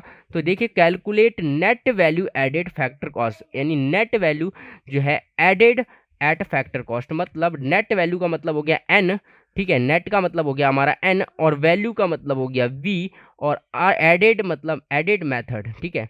तो यहाँ पर हमारा एन वी, और यहाँ पर क्या हो जाएगा, देखिए यहाँ पर हमारा इसमें क्या था, यहाँ पर फैक्टर कॉस्ट पर था, ठीक है, तो यहाँ पर हमने ये निकाल लिया था। तो ये हमारा इसी तरह से ये वाला भी हो जाएगा, यहाँ पर ए और एफ सी पर हो जाएगा, क्या हो जाएगा, ये इस तरह से हो जाएगा, ठीक है। तो यहाँ पर आई होप आपको समझ आ रहा होगा। तो वैल्यू अब यहाँ पर इसको कैसे कैलकुलेट करेंगे, ये देखिए नेट की बात कर रहा है, यानी शुद्ध निकालना है, ठीक है। यहाँ पर जी की बात कर रहा था, देखिए घरेलू स्तर पर निकालना था, अब यहाँ पर शुद्ध निकालना है, मतलब इसमें डेप्रीशिएशन क्या होगा, माइनस होगा, क्या होगा, डेप्रीशिएशन माइनस होगा, ठीक है। तो यहाँ पर देखिए डेप्रीशिएशन कहीं पे भी माइनस, यहाँ पर जो थर्ड नंबर है इसमें डेप्रीशिएशन माइनस नहीं किया गया है, कहीं पर भी आपको नहीं दिखेगा, ठीक है। क्योंकि ये जो है आपका यहाँ पर क्या है, सकल है, यानी क्या है, ग्रॉस है, मतलब टोटल वाला है, तो इसके अंदर डेप्रीसिएशन शामिल है, ठीक है, हमें घटाना नहीं है, डेप्रीसिएशन रखना है। लेकिन यहाँ पर जो है हमारा नेक्स्ट वाला, तो यहाँ पर अगर बात करें तो ये वाला जो है इसके अंदर डेप्रीसिएशन नहीं है, तो यहाँ पर हमें घटाना है। तो चलिए अब हम देखेंगे यहाँ पर कैसे जो है एन एफ, यहाँ पर एन जो है यहाँ पर घटाया गया है, यहाँ पर जो है यहाँ पर डेप्रीसिएशन घटाना पड़ेगा, क्योंकि ये नेट है, शुद्ध है, इसके अंदर डेप्रीसिएशन नहीं है, ठीक है। तो हमें क्या करना पड़ेगा, डेप्रीसिएशन घटाना पड़ेगा। तो यहाँ पर इस तरह से क्या क्या किया गया है, सबसे पहले देखिए क्वेश्चन में क्या क्या दिया है, कंजम्पशंस ऑफ फिक्स कैपिटल, ठीक है, यानी एक फिक्स कैपिटल का जो है यहाँ पर उपभोग दिया गया है, उपभोग किया है, कंजम्पशन किया गया है फिक्स कैपिटल का। तो दोस्तों आप अगर आप हिंदी मीडियम से हैं और इंग्लिश मीडियम से हैं, दोनों के लिए क्वेश्चन है, मैं आपको हिंदी में भी एक्सप्लेन कर रहा हूँ पूरी चीज़ें, तो आपको कोई भी दिक्कत नहीं होने वाली है, आप जो है इजीली समझ सकते हैं। तो यहाँ पर देखिए देखिए इंपॉर्टेंट ड्यूटी क्या है, इंपॉर्टेंट ड्यूटी यहाँ पर दे रखी है, आउटपुट सोल्ड यूनिट कितनी ओल्ड सोल्ड, यहाँ पर यूनिट की गई हैं, यहाँ पर जो है पर यूनिट जो है पेंस की जो है per unit of output sold, यानी इतनी यूनिट सोल्ड की गई हैं आउटपुट में, ठीक है, तो पर यूनिट सोल्ड किए गए हैं। और फिर इसका net changes in stock, net change stock कितना है आपका, देखिए नेट चेंज हमने कैसे निकाला था, यहाँ पर हमने किया था closing minus opening, closing stock minus opening stock किया था, नेट चेंज इन स्टॉक ये हमारा निकला था पिछली बार। तो हमें यहाँ पर डायरेक्ट दे दिया, हमें क्लोजिंग माइनस ओपनिंग करना ही नहीं है, यहाँ पर जो है नेट चेंज पहले दे दिया। फिर आता है इंटरमीडिएट कॉस्ट दे रखा है और सब्सिडी भी दे रखी है। तो चलिए अब हम देखेंगे यहाँ पर किस तरह से इस क्वेश्चन को किया गया है। यहाँ पर देखिए माइनस, यहाँ पे थर्ड और फोर को मल्टीप्लाई किया गया है, थर्ड और फोर्थ देखेंगे यहाँ पर, थर्ड और फोर्थ, थर्ड हमारा ये देखिए आउटपुट सोल्ड कितनी यूनिट है, ठीक है, और प्राइस यहाँ पर यूनिट सोल्ड है, इनको मल्टीप्लाई किए गए। यहाँ पर जो है थोड़ा मिस प्रिंट है, लेकिन यहाँ पर प्राइस लिखा हुआ है, तो प्राइस और इन दोनों को मल्टीप्लाई किया, जैसे कि हमने वैल्यू आपको निकालनी है, कितनी वैल्यू होने वाली है, ठीक है, कि इसका कीमत किस तरह से हमने वैल्यू निकालनी है, ठीक है। तो ये एक शॉर्ट क्वेश्चन होते हैं, ये भी आ जाते हैं 3 नंबर में अगर आप करना चाहें, तो ये एक प्रैक्टिस के लिए जब आप राष्ट्रीय आयोग करेंगे तो आपको ईजी होगी अगर ये क्वेश्चन कर लिए तो, ठीक है। आपको ये 2 क्वेश्चन करा देता हूं मैं। अब हम यहाँ पर अब देख लेते हैं नेक्स्ट, अब आगे क्या करा गया, यहाँ पर देखिए 5 और -5 को प्लस किया गया है, 6 को माइनस किया गया है, ठीक है, 5 को प्लस किया गया, 5 कौन सा है, यहाँ पर देखिए नेट एक्सचेंज, ये तो प्लस होता है, ठीक है, तो यहाँ पर हमारा ये जो है प्लस कर दिया गया है, तो यहाँ पर प्लस होता है, पिछली बार भी प्लस हुआ था, ये भी इस बार भी क्लोजिंग माइनस यहाँ पर प्लस हुआ है। उसके बाद देखिए 4 यहाँ पर कौन सा था, यहाँ पर देखिए 6 को माइनस किया गया है, 6 और 2 को माइनस किया गया है, ठीक है, 6 और 2 है हमारा इम्पोर्ट ड्यूटी, ठीक है, एक्सपोर्ट ड्यूटी थी तो उसको प्लस करेंगे, और इम्पोर्ट ड्यूटी है तो उसको माइनस करेंगे, ठीक है। तो यहाँ पर इम्पोर्ट ड्यूटी को माइनस कर दिया गया है, और यहाँ पर ये भी माइनस हो गया। नेक्स्ट हम देखेंगे, और 6 को भी माइनस किया गया है, तो 6 कहाँ पर है हमारा, 6 ये रहा इंटरमीडिएट गुड्स, यहाँ पर इसको भी क्या किया, माइनस कर दिया गया है। नेक्स्ट है हमारा यहाँ पर जो है 7 और -1, ठीक है, यानी 7 को प्लस किया गया है, -1 को प्लस यानी 1 को जो है प्लस माइनस किया गया है। तो 7 को हमारा यहाँ पर सब्सिडी को क्या कर दिए हैं, सब्सिडी को जो है यहाँ पर देख सकते हैं आप, सब्सिडी को प्लस किया गया है, ठीक है। तो हमने क्या किया था, पिछली बार में हमने क्या किया था, हमने यहाँ पर देखिए यहाँ पर सब्सिडी है तो इसको प्लस करना पड़ेगा, क्यों, क्योंकि हमारा जो नेट होता है ये स्टार्टिंग का जो चेंज होता है, ये हमारा स्टार्टिंग वाला कैसे चेंज करते हैं हम, यहाँ पर हम टैक्स माइनस जो है सब्सिडी करते हैं, ठीक है, टैक्स में से सब्सिडी घटाते हैं, ठीक है, टैक्स में से हमें सब्सिडी को घटाते हैं तो हमें क्या मिलता है, नेट मिलता है। तो इस तरह से हमारे पास जो है टैक्स और सब्सिडी है, तो हमारे पास जो सब्सिडी दे रखी है, तो हमें क्या करना है, हमें ये रखना है, बिल्कुल क्या है यहाँ पर ये शुद्ध रखना है। तो हमारे पास ये सब्सिडी दे रखी है, तो यहाँ पर इसको माइनस करना पड़ेगा। क्या करना पड़ेगा, ये जो दे रखी है ना हमें, तो इसको माइनस करेंगे ना हम, तभी हमारा निकलेगा। तो हम इसमें माइनस कर देंगे तो हमारा ये आ जाएगा, ठीक है। लास्ट है 1 को भी माइनस यहाँ पर कर रखा है। कंजप्शन कैपिटल यहाँ पर जो है फिक्स कैपिटल को हमने क्या किया है, माइनस कर दिया है, ठीक है। तो यहाँ पर इस तरह से आप जो है कैलकुलेट कर सकते हैं, और यहाँ पर जो फाइनल आंसर है आपका ये इस तरह से 9450 आ चुका है, ठीक है। तो इस तरह से आपको करना है। तो यहाँ पर आप कर चुके हैं। अब हम आगे बढ़ते हैं और अब हम सीखने वाले हैं यहाँ पर वैल्यू एडेड मेथड, ठीक है। तो अब हम यहाँ से हमारी वीडियो शुरू होने वाली है कि मेथड कौन कौन से होते हैं। अभी तक हमने जो है बेसिक चीज़ें डिस्कस की हैं, सारी चीज़ें। अब हम देखेंगे वैल्यू एडेड मेथड यानी प्रोडक्ट मेथड, किस तरह से जो है हम राष्ट्रीय आय की गणना कर सकते हैं वैल्यू एडेड मेथड का यूज करते हुए। सबसे पहले मैं आपको इसमें जो है इसके रूल्स बता देता हूँ क्या क्या है, इसके फॉर्मूला क्या क्या होता है इसमें। सबसे पहले देखिए यहाँ पर राइट सेल्स वैल्यू, सबसे पहले जो है सेल्स वैल्यू राइट की जाती है, यानी add sales of all sectors if given sector wise. तो यहाँ पर जो है सेक्टर्स की वैल्यू ऐड की जाती है। तो आपने यहाँ पर पढ़ा होगा, जब आप जो है यहाँ पर जो है आप छोटी क्लासों में थे तो आपने यहाँ पर पढ़ा होगा कि आपने यहाँ पर प्राथमिक जो है प्राथमिक क्षेत्र पढ़ा होगा, प्राथमिक क्षेत्र, ठीक है, प्राथमिक क्षेत्र और द्वितीय क्षेत्र, द्वितीयक क्षेत्र, ठीक है, और तृतीय क्षेत्र, तृतीयक क्षेत्र, ठीक है। तो आपने यहाँ पर प्राथमिक क्षेत्र, द्वितीय क्षेत्र और तृतीय क्षेत्र के बारे में पढ़ा होगा कि 3 क्षेत्र होते हैं, प्राथमिक, द्वितीय और तृतीय क्षेत्र। तो इन तीनों क्षेत्रों को क्या करा जाएगा, इस यानी वैल्यू एडेड मेथड में हम तीनों क्षेत्रों को जोड़ देंगे, ठीक है। क्या करेंगे, तीनों क्षेत्रों को हम जोड़ देंगे। तो यहाँ पर हमारे क्या होता है, तीनों क्षेत्रों को जोड़ दिया जाता है, जितने भी क्षेत्र होते हैं, ठीक है, प्राथमिक, द्वितीय और तृतीय क्षेत्र को हम जोड़ेंगे। तो आगे आपको ये समझ में आ जाएगा और आसानी से। तो अब यहाँ पर आगे बढ़ते हैं, देखते हैं क्या है। और साथ में हम ऐड करेंगे चेंज इन स्टॉक, जो कि क्लोजिंग माइनस ओपनिंग होता है, जो कि मैंने अभी आपको बताया। क्लोजिंग माइनस ओपनिंग को हम क्या करते हैं, चेंज इन स्टॉक कहते हैं, और इसको हमेशा जोड़ा जाता है वैल्यू एडेड मेथड में। उसके बाद हमें सब्सट्रैक्ट घटाना क्या है इसमें, इंटरमीडिएट कंजम्पशन, कोई भी इंटरमीडिएट कंजम्पशन हो, जैसे capital goods are not intermediate goods, जो है कैपिटल गुड्स जो होती हैं इंटरमीडिएट गुड्स नहीं होती हैं, ठीक है। तो यहाँ पर इंटरमीडिएट गुड्स कंजम्पशन जो भी दे रखी होगी ना, उसको हम माइनस कर देंगे। अगर हम ये 3 स्टेप करेंगे तो 3 स्टेप करने के बाद हमें जीडीपी मिल जाएगी एमपी, ठीक है। यानी जीडीपी हमें प्राप्त हो जाएगी, हमारी सकल घरेलू राष्ट्रीय मतलब सकल घरेलू जो है आय हमें प्राप्त होगी, ठीक है। तो यहाँ पर ये सकल घरेलू राष्ट्रीय आय हमें प्राप्त हो रही है, सकल घरेलू प्राप्त आय जो है हमें प्राप्त हो जाएगी। तो यहाँ पर क्या करा हमने, पहली तो है प्राथमिक क्षेत्र, द्वितीय क्षेत्र और तृतीय क्षेत्र को जोड़ दिया, यानी ऑल सेक्टर्स को जोड़ा। उसके बाद हमने चेंज इन स्टॉक जोड़ा, और साथ में जो है सब्सट्रैक्ट ना हमने माइनस कर दिया इंटरमीडिएट कंजम्पशन, कोई भी इंटरमीडिएट कंजम्पशन होगी उसको माइनस कर देंगे, तो हमें ये मिल जाएगा जीडीपी। अब हमें जीडीपी अब आपके पास है, अब ये इतनी चीज़ करने के बाद आपके पास जीडीपी आ गई है, और जीडीपी में आपको देखिए राष्ट्रीय आय निकालनी है। हमें तो क्या जीडीपी नहीं चाहिए, हमें तो नेशनल इनकम निकालनी है ना, राष्ट्रीय आय की गणना करनी है। लेकिन उसके लिए हमें क्या करना है, आप देखिए जी को चेंज करना है, डी को चेंज करना है और एफसी को चेंज करना है। क्या क्या चेंज करना है हमें, देखिए यहाँ पर हमें जी से एन बदलना है, और डी से भी एन बनाना है, और यहाँ पर ये आपको एमपी से एफसी बनाना है। तो इनके रूल मैं आपको पहले ही बता चुका हूँ कि अगर आपको जो है जी से एन बनाना है, यानी जी का मतलब होता है ग्रॉस, मतलब टोटल, इसके अंदर सब कुछ जुड़ा हुआ है, ठीक है, डेप्रीसिएशन जुड़ा हुआ है। तो हमें क्या करना है, यहाँ पर जी ये क्या है, हमें शुद्ध बनाना है इसके अंदर से। अगर हम शुद्ध बनाएंगे तो इसको हम क्या करेंगे, जी में जुड़ा हुआ है तो हम इसमें से माइनस कर देंगे डेप्रीसिएशन को, तो हमारा ये एन मिल जाएगा हमें, ठीक है। और हमारा क्या है, अब हमें डी से एन बनाना है, तो ये बीच वाला याद रखना, ये बीच में ही होना चाहिए, ठीक है। ये अगर बीच में डी है तो इसका मतलब घरेलू, बीच में एन है तो इसका मतलब राष्ट्रीय है, ठीक है। तो यहाँ पर डी से एन बनाना है। तो एन बनाने के लिए हमने क्या कहा था, घरेलू से राष्ट्रीय में चेंज करने के लिए हम क्या करते थे, NFIA, NFIA, ठीक है। तो NFIA को हम क्या करेंगे, ऐड करेंगे, जोड़ेंगे। जब जोड़ेंगे तो ये एन बनेगा, राष्ट्रीय बनेगा, क्योंकि घरेलू है।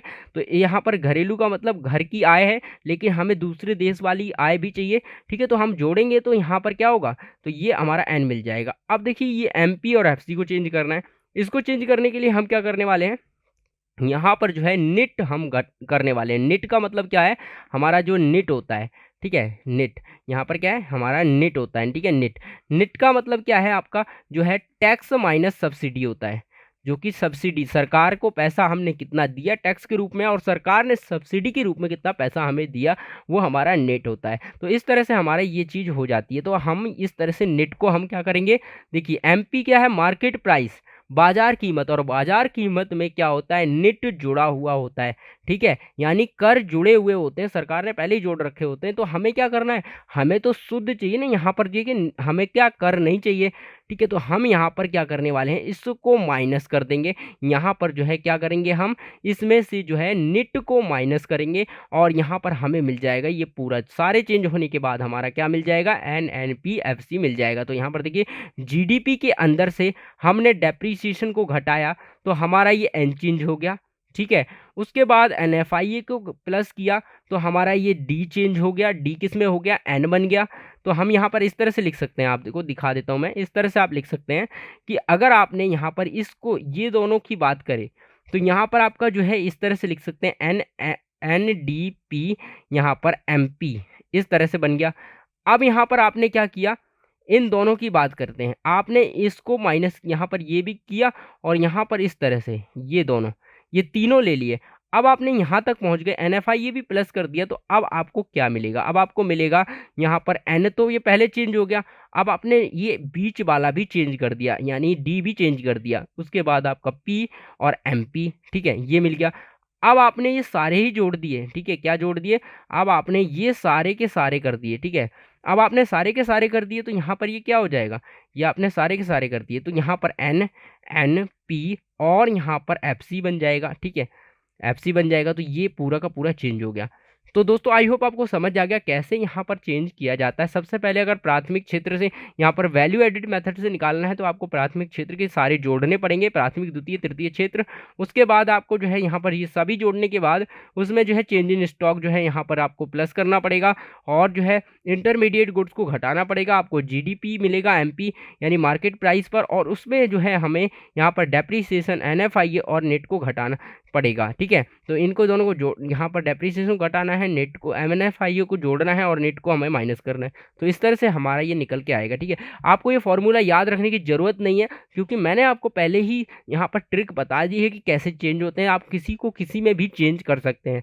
तो अब आपके सामने कोई भी क्वेश्चन आ जाए कि आप जो है मुझे NDP और यहाँ पर FC निकाल के दिखाओ, ठीक है। आपको अगर यहाँ पर सारी चीज़ें दे रखी होंगी, बाकी सारी चीज़ें दे रखी होंगी और आपको बोला होगा आपको GDP MP, आपको GDP MP दे रखा है और आपसे पूछ लिया कि आप ये निकाल के दिखाओ, आप बहुत ही आसानी से निकाल पाएंगे, ठीक है, क्योंकि आपको पता है कि कैसे G कैसे चेंज होगा N में और D कैसे चेंज होगा।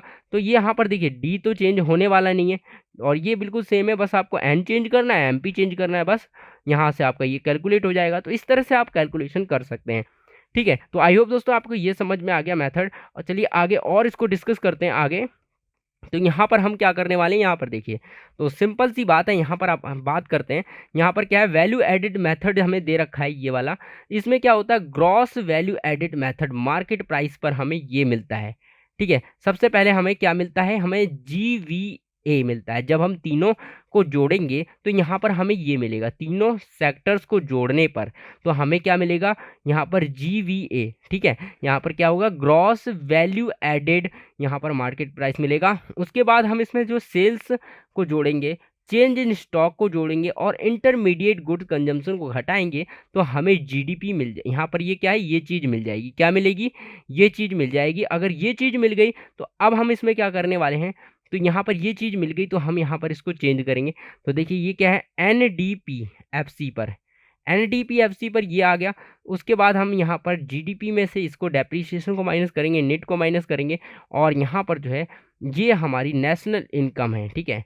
सबसे पहली चीज़ तो हमारा क्या मिल गया, हमें यहाँ पर GDP MP मिल गया, ठीक है। GDP MP मिल गया तो उसमें से हमारा वही फॉर्मूला ये आ जाएगा। तो सिंपल सी बात आपको ये याद रखनी है, आपको कुछ भी ये सब याद नहीं रखना है, बस आपको याद रखना है कि आप इतना सब जोड़ देंगे तो आपको ये मिल जाएगा। ठीक है, यहाँ पर ये मिल जाएगा और आप इससे क्या करेंगे, इसको चेंज कर सकते हैं। आप इसको चेंज कर लेंगे किसमें, यहाँ पर आपको जो है यहाँ पर जीडीपी प्राप्त हो जाएगा। तीनों सेक्टर्स को जोड़ेंगे और यहाँ पर जो है इंटरमीडिएट गुड्स को घटा देंगे तो यहाँ पर आपको जो है क्या मिल जाएगा, जीडीपी प्राप्त हो जाएगा। और इतना होने के बाद आप यहाँ पर जो है इसको चेंज कर सकते हैं। ठीक है, तो यही था। अब हम बात करेंगे इनकम मेथड की। अब दोस्तों इनकम मेथड से कैसे आप, ये इनकम मेथड का फॉर्मूला क्या है, इसको ये जो है कैसे काम करता है, तो ये काफ़ी इंपॉर्टेंट है क्योंकि ये ज़्यादातर पूछा जाता है। इनकम मेथड या एक्सपेंडिचर मेथड आपसे पूछ लिया जाता है क्योंकि इनके ही आने के ज़्यादा चांसेस होते हैं। तो फैक्टर इनकम और डिस्ट्रीब्यूशन मेथड बोलते हैं इसको, यानी फैक्टर इनकम डिस्ट्रीब्यूशन मेथड भी कहा जाता है। क्यों कहा जाता है फैक्टर इनकम मेथड इसको, ये हम देखते हैं। इसके अंदर जो है आपको जो है यहाँ पर क्या नहीं मिलता है, क्या मिलता है, देखिए इसके अंदर आपको जीडीपी, ठीक है, एमपी। यहाँ पर पहले वाले मेथड में जो है वैल्यू एडेड मेथड में क्या था कि आपका जो है यहाँ पर, अभी देखिए मैं आपको बता दूं, जो वैल्यू एडेड मेथड होता है उसको मूल्य वृद्धि विधि भी कहते हैं हिंदी में। ठीक है, और यहाँ पर इनकम मेथड को इसको आय विधि कहते हैं। ठीक है, तो यहाँ पर देखिए जीडीपी एमपी का मतलब क्या हो गया, जीडीपी एमपी देखिए यहाँ पर उसमें हमें जीडीपी एमपी मिल गया था, सकल घरेलू उत्पाद हमें प्राप्त हो गया था बाजार कीमत पर। ठीक है, लेकिन यहाँ पर अगर मैं बात करूँ कि अगर आपको इनकम मेथड से ये निकालना है तो आपको ये नहीं मिलेगा। क्या नहीं मिलेगा, ये आपको नहीं मिलेगा। क्यों नहीं मिलेगा, आप कैलकुलेट कर सकते हैं लेकिन आपको ये प्राप्त नहीं होगा। ये आपको क्या प्राप्त होगा, N D P F C मिलेगा, डायरेक्ट आपको ये मिलेगा। ठीक है, इसीलिए कहा गया है यहाँ पर फैक्टर इनकम डिस्ट्रीब्यूशन मेथड कि आपको एमपी नहीं मिलेगा, इस मेथड में आपको एफसी मिलेगा। आपका और भी काम आसान हो गया। तो आपको यहाँ पर एनडीपी और एफसी से आपको चेंज करना पड़ेगा। किसमें चेंज करना पड़ेगा, यहाँ पर एनएनडी, यहाँ पर एनएनपी और यहाँ पर एफसी में चेंज करना पड़ेगा। सिंपल आपको ये वाला डी चेंज करना है और कुछ नहीं करना है। ठीक है, तो आपको यहाँ पर क्या मिलता है, इनकम मेथड में आपको प्राप्त होता है यहाँ पर ये चीज़ मिलती है। ठीक है, आपको जीडीपी एमपी नहीं मिलता है। तो यहाँ पर यही चीज़ है, बस यही है इसमें अंतर। और एक्सपेंडिचर मेथड है उसमें भी यही होता है सेम। तो देखिए यहाँ पर राइट, यहाँ पर क्या है, राइट कैसे करेंगे, कंपनसेशन ऑफ एम्प्लॉयज़। यहाँ पर अगर कंपनसेशन है एम्प्लॉयज़ का वो भी हम करेंगे। इफ़ नॉट गिवन, अगर नहीं दे रखा है तो आपको जो भी सैलरी है, आप यहाँ पर ध्यान रखना, आप दिमाग लगाना है आपको कि कौन सा मेथड है, इनकम मेथड है। यानी देश को जिस जिस चीज़ों से हमें आय मिलती है यानी इनकम होती है, वो सारी चीज़ें हमें जोड़नी है। क्या करना है, यानी जितनी चीज़ों से देश को आय होगी वो सारी की सारी चीज़ें जोड़नी है। तो यहाँ पर हमारे पास सैलरी है, लोगों को सैलरी मिलती है तो सैलरी को क्या करेंगे, जोड़ेंगे। उसको वैगेज मिलता है लोगों को, ठीक है, ये भी सैलरी के रूप में मिलता है तो ये भी हमारा जुड़ेगा। बोनस दिया जाता है, ठीक है, तो ये भी जुड़ेगा, आय के रूप में मिलता है। यहाँ पर contribution by employer in society, यहाँ पर सिक्योरिटी स्कीम, तो ये सारी चीज़ें हमें जोड़ देनी है। ठीक है, उसके बाद ऐड करना होगा ओपनिंग सरप्लस, यानी ओपनिंग सरप्लस जो भी कितना भी प्रॉफिट हुआ है।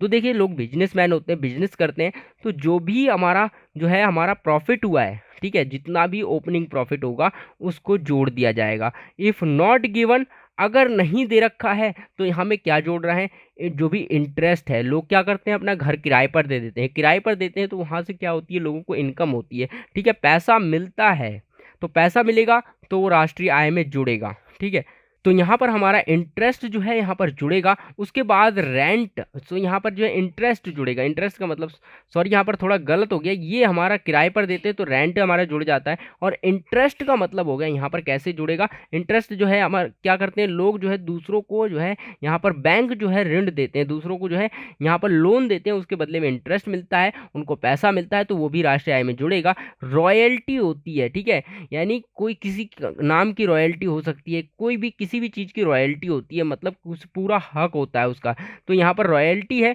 उसके नाम पर जो है पैसा जो मिलेगा वो भी जो है राष्ट्रीय आय में जुड़ेगा।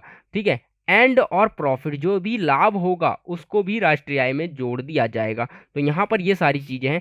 तो यहाँ पर रेंट, रॉयल्टी, इंटरेस्ट और यहाँ पर प्रॉफिट, ये सारी चीज़ें जुड़ेंगी। तो हम यहाँ पर हिंदी में बात करें अगर इसकी, तो इंटरेस्ट का मतलब होता है यहाँ पर जो ब्याज मिलता है आपका, क्या मिलता है, ब्याज, आपको ब्याज मिलेगा वो जोड़ेगा।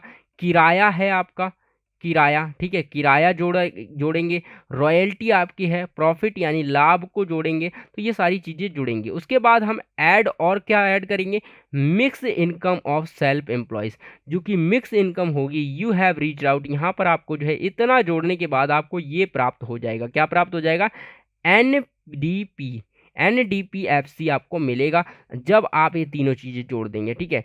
तो यहाँ पर आपकी सैलरी, वेजेस, बोनस और यहाँ सारी चीज़ें जोड़ने के बाद उसके बाद जो है interest, rent, royalty and profit, ये सब जोड़ने के बाद आपको जो है, और साथ में मिक्स इनकम को जोड़ने के बाद आपको जो है यहाँ पर जो है पूरी मिक्स इनकम आपको मिल के आ जाएगी। यहाँ पर एनडीपीएफसी आपको मिल जाएगा।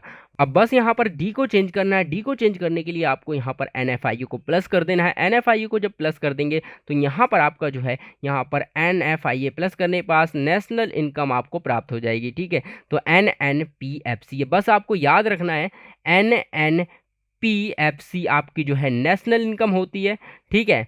और जीडीपी जो है आपकी एमपी, ये आपकी सकल घरेलू उत्पाद यानी आपकी राष्ट्रीय, यहाँ पर नेशनल इनकम होती है, ये घरेलू आय होती है, ठीक है। यहाँ पर जो है डोमेस्टिक इनकम होती है, क्या है, ये डोमेस्टिक इनकम है, ये नेशनल इनकम है यानी घरेलू आय है, और ये राष्ट्रीय आय है, ठीक है। तो यहाँ पर इतना ही फर्क होता है। बस आपको ये दो याद रखने हैं, बाकी आपको याद नहीं रखना है कुछ भी, ठीक है। और ये आपको अगर पूछ लिया जाए, कोई भी और पूछ लेता है, तो आप यहाँ पर इजीली कर सकते हैं, ठीक है। तो आपको ये समझ में आ गया क्या क्या जोड़ना है। तो यहाँ पर जो है सैलरी, वेजेस, बोनस और यहाँ पर ये सारी चीज़ें जोड़नी है, रेंट, रॉयल्टी एंड प्रॉफिट आपको ये जोड़ना है, मिक्स इनकम को जोड़ना है, ठीक है। तो इतना सब जोड़ने के बाद आपको मिलेगी, क्या मिलेगा, यहाँ पर इनकम मेथड आपको मिल जाएगा। तो अब देखिए यहाँ पर जो है कंपोनेंट ऑफ डोमेस्टिक इनकम। अब डोमेस्टिक इनकम के कंपोनेंट क्या क्या हो सकते हैं। डोमेस्टिक इनकम में देखिए यहाँ पर जो है कंपनसेशन ऑफ एम्प्लॉयज़, कंपनसेशन मिलता है उसको हम जोड़ते हैं। और बैगेज, जैसे सैलरी मिल गया, बैगेज हो गया, ठीक है, कैश मिल गया या कुछ भी मिलता है, जैसे एम्प्लॉयज़ कंट्रीब्यूशन सोशल में, अब एम्प्लॉयज़ की कंट्रीब्यूशन किया जाता है, सोशल सिक्योरिटी के रूप में स्कीम निकाली जाती है, वो सब जुड़ेगा। फिर आता है ऑपरेट यानी ऑपरेटिंग, यहाँ पर सरप्लस, इसको कैसे निकालते हैं, ये दो यहाँ पर तीन प्रकार से होता है, operating surplus, rent, royalty, interest, ये तीनों को जोड़ेंगे। उसके बाद आपका जो प्रॉफिट हो जाएगा, ठीक है, यहाँ पर रेंट, रॉयल्टी और इंटरेस्ट के रूप में, और साथ में जो है प्रॉफिट अगर होता है तो प्रॉफिट को तीन जगह से, यानी कॉर्पोरेट टैक्स के रूप में आपका प्रॉफिट हो जाएगा, डिविडेंड से प्रॉफिट होगा, अनडिस्ट्रीब्यूटेड प्रॉफिट कॉर्पोरेट द्वारा यहाँ पर ये प्रॉफिट हो गया, सभी प्रकार का प्रॉफिट इसमें जुड़ेगा, ठीक है। उसके बाद देखिए मिक्स इनकम ऑफ जो है सेल्फ एम्प्लॉयज़ पर्सन, जो मिक्स इनकम होती है सेल्फ एम्प्लॉयज़ में, यहाँ पर सेल्फ एम्प्लॉयज़ की, वो भी इसमें जुड़ेगी। तो ये होते हैं हमारे कंपोनेंट ऑफ डोमेस्टिक इनकम। तो चलिए दोस्तों अब देख लेते हैं इसको निकालने का मेथड क्या होता है। मेथड की बात करें तो यहाँ पर हम इनकम मेथड की बात करेंगे, यानी फैक्टर इनकम डिस्ट्रीब्यूशन मेथड क्या होता है। यहाँ पर ये है आय विधि में हम कैसे निकाल सकते हैं। देखिए डोमेस्टिक इनकम अगर आपको निकालनी है, डोमेस्टिक इनकम, वैसे तो मैंने आपको बता ही दिया है कैसे निकलेगी। डोमेस्टिक इनकम निकालने के लिए आपको यहाँ पर एनडीपीएफसी निकालनी है, तो आपको यहाँ पर ध्यान देना पड़ेगा। यहाँ पर जो आपका कंपनसेशन ऑफ एम्प्लॉयज़ है उसको आपको जोड़ना पड़ेगा, फिर आपको ऑपरेटिंग सरप्लस को जोड़ना है और मिक्स इनकम को जोड़ना है। यानी ये तीन चीज़ों को आप जोड़ेंगे तो आपको मिल जाएगा यहाँ पर एनडीपीएफसी, ठीक है, डोमेस्टिक इनकम आपको प्राप्त हो जाएगी। तो यहाँ पर देखिए ये डोमेस्टिक इनकम है और वहाँ पर जीडीपी भी डोमेस्टिक इनकम है। तो यहाँ पर अंतर क्या है, यहाँ पर कंफ्यूज हो सकते हैं ना आप, कि अगर आपकी जीडीपी, यहाँ पर जीडीपी एमपी भी डोमेस्टिक इनकम है और साथ में आपकी एनडीपी और यहाँ पर एफसी भी डोमेस्टिक इनकम है, तो आपका इसमें दोनों में अंतर क्या है, ठीक है। तो डिफरेंस की बात करें तो सिंपल है कि ये सकल घरेलू, यहाँ पर ये भी डोमेस्टिक इनकम है, ये भी है, लेकिन यहाँ पर ये जो है मार्केट प्राइस पर है, ठीक है। और यहाँ पर ये जो है ग्रॉस प्रॉफिट, यहाँ पर ग्रॉस है यानी टोटल है, इसमें डेप्रिसिएशन भी जुड़ा हुआ है। और यहाँ पर ये शुद्ध वाली, यहाँ पर इसमें डेप्रिसिएशन नहीं है, बिना डेप्रिसिएशन की यानी नेट, इसको बोल सकते हैं आप इस तरह से। फुल फॉर्म अगर लिखने को आए तो आप बोल सकते हैं एन का मतलब नेट है, मतलब नेट डोमेस्टिक प्रोडक्ट, यानी net domestic product at factor cost, ऐसे लिखेंगे। और gross domestic product at market price, तो इस तरह से आप फुल फॉर्म यहाँ पर बता सकते हैं। तो आई होप आपको ये क्लियर हो गया। नेक्स्ट हम देखेंगे यहाँ पर ये क्या होता है, नेशनल इनकम हमारी निकल के आ जाएगी एनएनपी अगर निकालनी है तो यहाँ पर एनएनपी सिर्फ आपको जो है एन चेंज करना है, बीच वाला डी है क्योंकि यहाँ पर डी है तो एन में चेंज करने के लिए एनएफआईए को प्लस कर देंगे तो ये आ जाएगा। ठीक है, तो बहुत ही सिंपल तरीका था। बस आपको यहाँ पर ये चीज़ें याद रखनी है इसमें क्या कि कौन कौन सी चीज़ें आपकी जुड़ने वाली हैं।